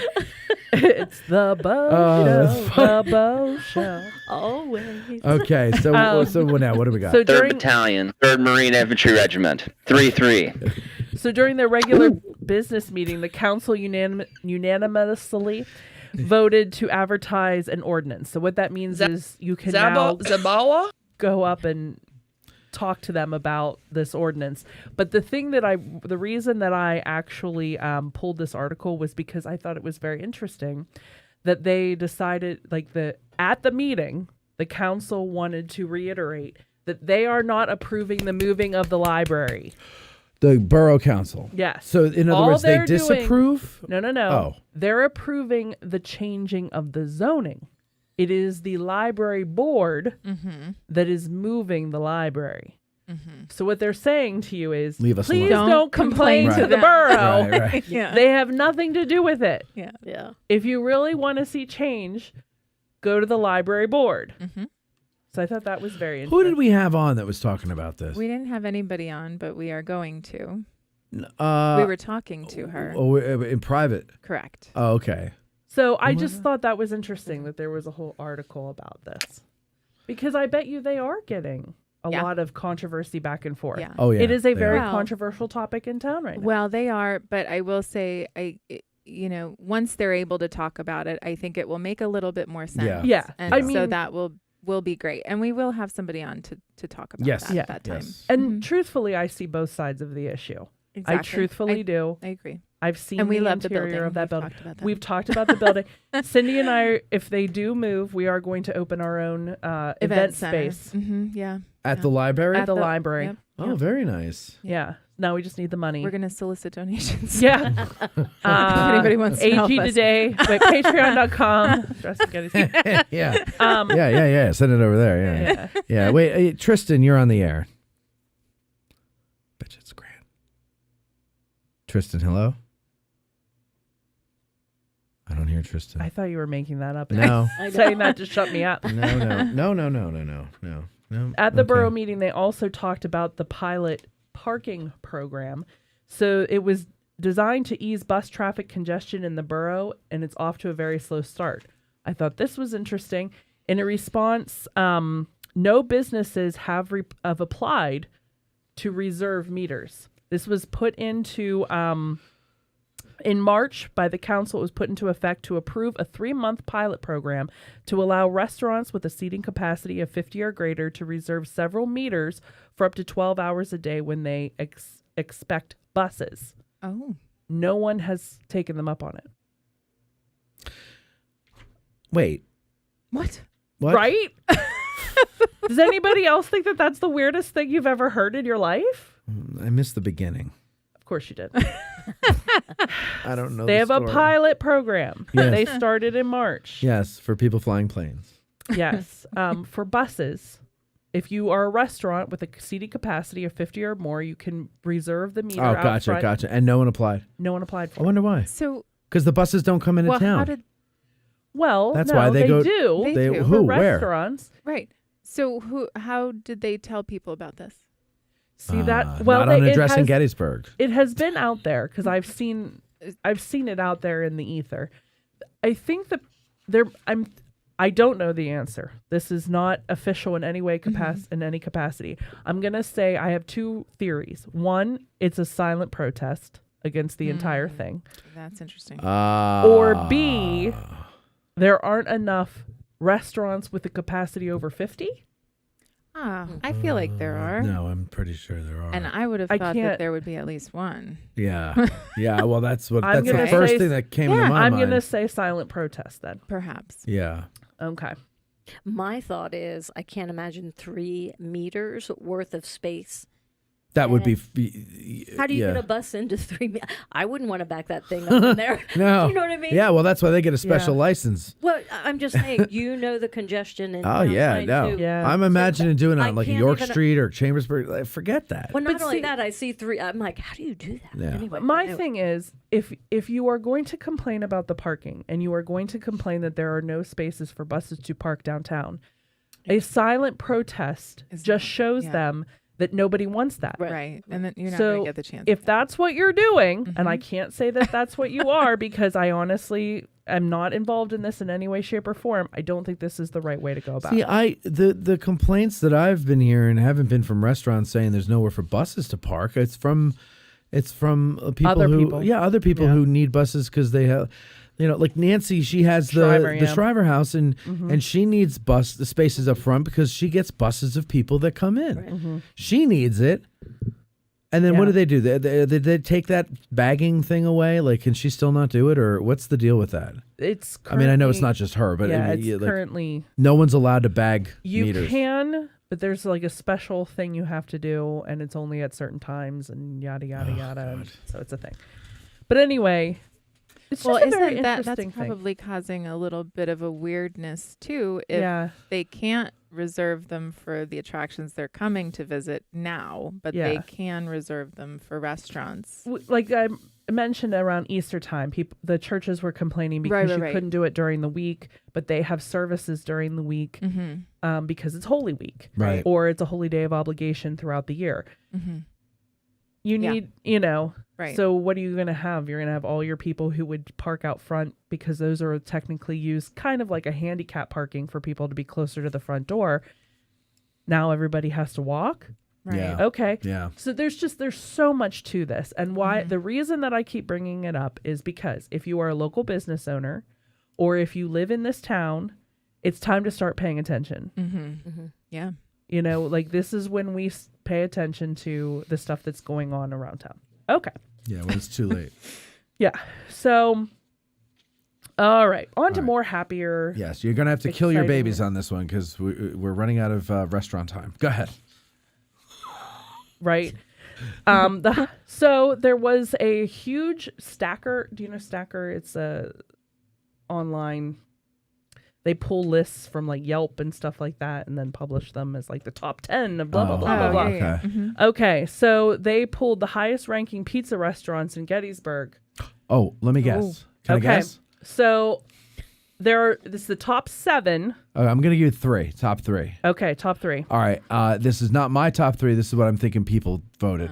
Tommy's, number 1. Okay. La Bella, number 2. Okay. And Antica Napoli, number 3. Is he right? No. See, is Antica Napoli number 1? Yes. Oh, yes. right. Yeah. I had a feeling because It's my favorite one. So they get such great reviews. I'm so happy for him. Now, this is the one that shocked me. So let's go down through. Pizza House. No. Oh. Number 7, Upper Crust. Number 6, Tommy's. Wow. Number 5, La Bella. Wow. Number 4, the Pizza House. Wow. Number 3, Deliso. Yes. Okay. Number 2, any guesses? Wait, Mama's. Oh, wait. Pizza Hut. No. It's a place I would never have put in as a pizza. Oh, the Mexican place. No. Tacos. No. Wait, I You know this wouldn't is have gonna put it kick in as a me. pizza place. But they obviously have pizza But this on the is menu. my favorite pizza in the whole town. It is. Oh. Uh-huh. And so you've heard of it. I have, but I would never have thought this is a pizza place. Is it Lincoln Social? Nope. Is it good something point. like Yeah. Yeah. No. Ready? Yeah, go. Yeah, go. Food 101. Oh, they're number See, 2. In my I would head, put them, it's a burger I was place gonna- because that's how you Right? talk I'd about put them burger as place. number 1 burger. They have a pizza there, the Primavera Pizza. Really? Mm-hmm. Okay, I'm going to try their pizza now. Yeah. And Now that we're doing Mediterranean. Attack Napoli. Antica Napoli. I know, but my brain Yeah, wasn't. that's my favorite. So Antica good. Napoli pizza is very good. And See, that's to me, number 1. it's Antica, La Bella, Deliso's. Yeah, that's Deliso's is number 3. Yeah. So yeah. All right. Next, Gettysburg among the best small towns in the Northeast. So it was another USA Today poll as one of the top 10 best small towns in the Northwest. We were ranked number in Northeast, in the Northwest of where I'm sitting right now. Gettysburg, the county seat of Adams County, ranked number 10 in the rankings. Adams County is number 10 in the rankings? Number 10 In the whole country or Pennsylvania or in Northeast? the Northeast. Yeah, gotcha. Did we not just say that? Yeah, you You're not did, just you correct did, me. You did. You said it. You said it. Jamie says Deliso's is the best. Jamie does have a thing about Deliso's. We went there recently together. There were several other small towns in Pennsylvania that made the list. I can never say this. Swatara? No, Swahili? Swickley. Wellsboro, and Ohiopyle. Ohiopyle, what a weird name. So in addition to, how the Children's Museum won number 8 in the top 10, and then other museums in the area have won. Oh, sure. So now the town itself has won best small town in the Northeast. So yay, Gettysburg! Yay, Gettysburg. There we go. Now let the nobody out there think that means you need to move here. Just visit. All right, give us one more, and then we've got to eat. And Eric Houston, thank you very much. He says first $5 for the event center. You just have to get Matt to give it to you. Thanks, Eric. He knows me at so least well. It's not in broccoli. So there's a rain date for the winter lectures. Is that? This okay, Saturday. just wanted to make sure. Make sure it was still happening. So the winter lecture series, we had to have a rain date, so to speak. So that is being done this weekend. A snow date. Abraham Lincoln in the Archives, New Sources, New Questions by Michelle Kroll of the Library of Congress at 1:30 to 2:30, and the Ford Conference Room, aka the little classroom off to the side of the visitor center. Yeah. If you're in town this weekend, come by, see the lecture. It's the last one. It's the last winter lecture. We will be filming it though, so if you miss it, you can catch it on our YouTube channel next week. But this poor woman, not only was her time canceled, but she's coming in from the Library of Congress. So let's give her a good showing. She's doing us a huge favor for still being willing to come back in. Absolutely. There are two things too, and so congratulations to Gettysburg Foundation for their award, right? Oh yeah, what's that? What award did you guys win? The Chamber Award. Which one? What do you mean with the Chamber? For the environmental stewardship. Okay. Yes, we won. Our building won the Environmental Stewardship Award for the area for being a LEED certified building. But the not crazy, but the an interesting amount of things that you have to do to become environmentally friendly. Yep. And poor Brian, one of the things that he has had to do is we made a concerted effort to make sure that our recycling was actually recycling. Yep. Because it's not. Yeah. Wait, what? It's not. Well, this is. I thought this is why you don't really believe in recycling. Well, because it doesn't actually get recycled. It doesn't actually get recycled. No. Yeah. So, it's a boon. He goes through a huge process to make sure that actually happens. We've added over not that there aren't. Oh, there are. There is actual recycling, but most recycling doesn't actually get recycled. Right. So this is why he's making sure. Yeah. And then going through and making sure that we don't put trash bags in the recycling and that there's just like certain things. It's an insane thing. Changing all the light bulbs up to LED light bulbs in the whole museum. There's like I think he said it's like $125,000 project that they're going to be working on to make sure that the lights inside the museum are protecting the artifacts, but that they're still of an energy safe material, but they'll last longer than the typical light bulb that we normally use. I mean, it's a big thing. He has gone out of his way to make this work. And great. Well, so good. So congratulations to the foundation. I didn't know about that. And by the way, ladies and gentlemen, I'm not really sure if this is sad news or not, but see, this is the one I skipped in the interest of time. The late great Orenthal James Simpson has passed on. That's O.J. Simpson to the rest of you. I did see that. He died. She's looking at me like, who the hell is that?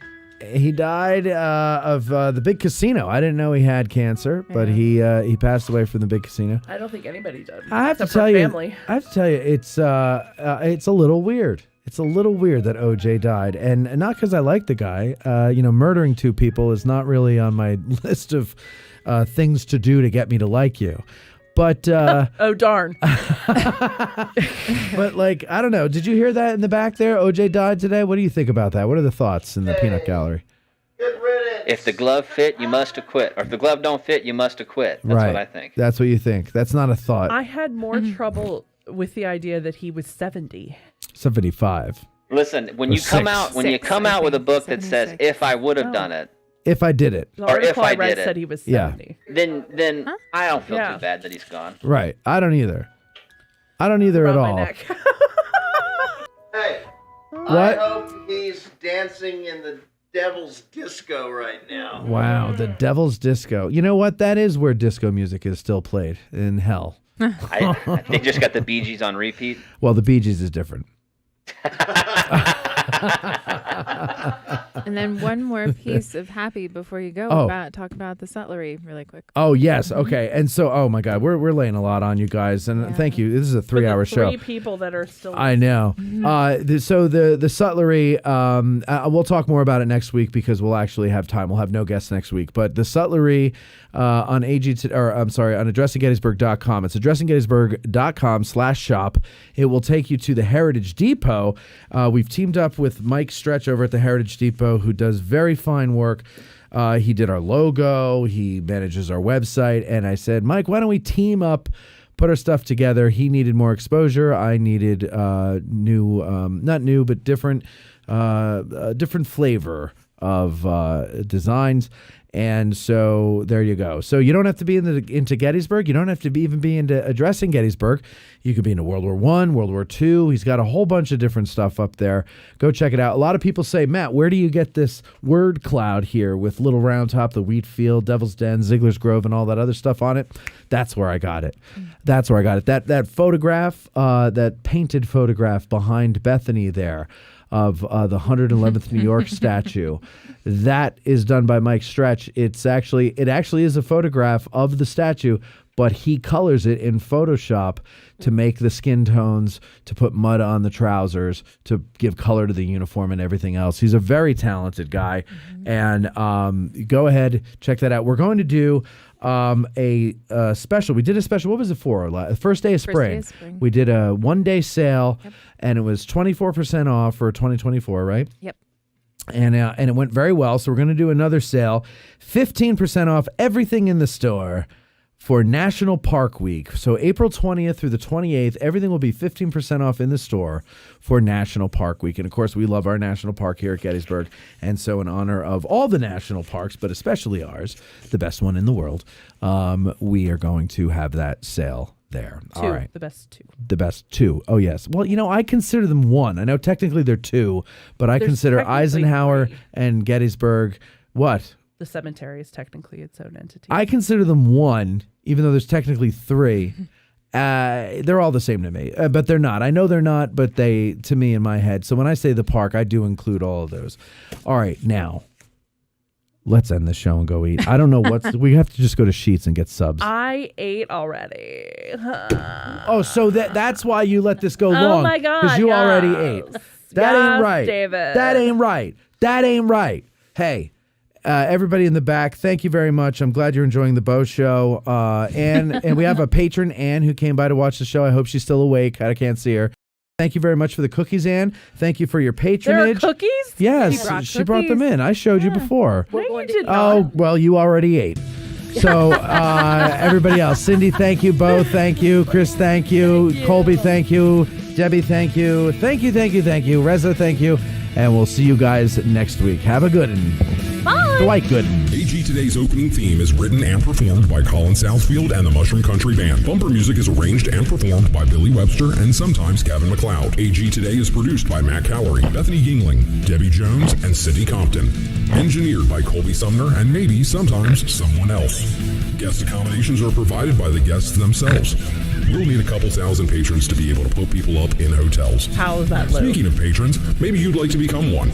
You'll find plenty of perks over there, not to mention hundreds of episodes that will help you further your Gettysburg and Civil War education. So go to patreon.com/addressinggettysburg. I'm Huevos Grande, the voice of Addressing Gettysburg. Thanks for listening. More people are dying in horrible ways in Gettysburg, Pennsylvania.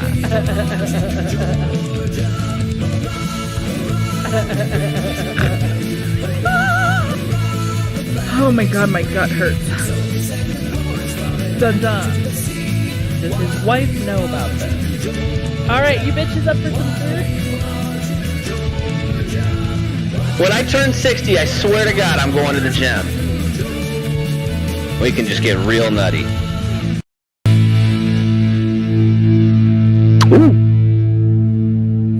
Matt had his muck boots on.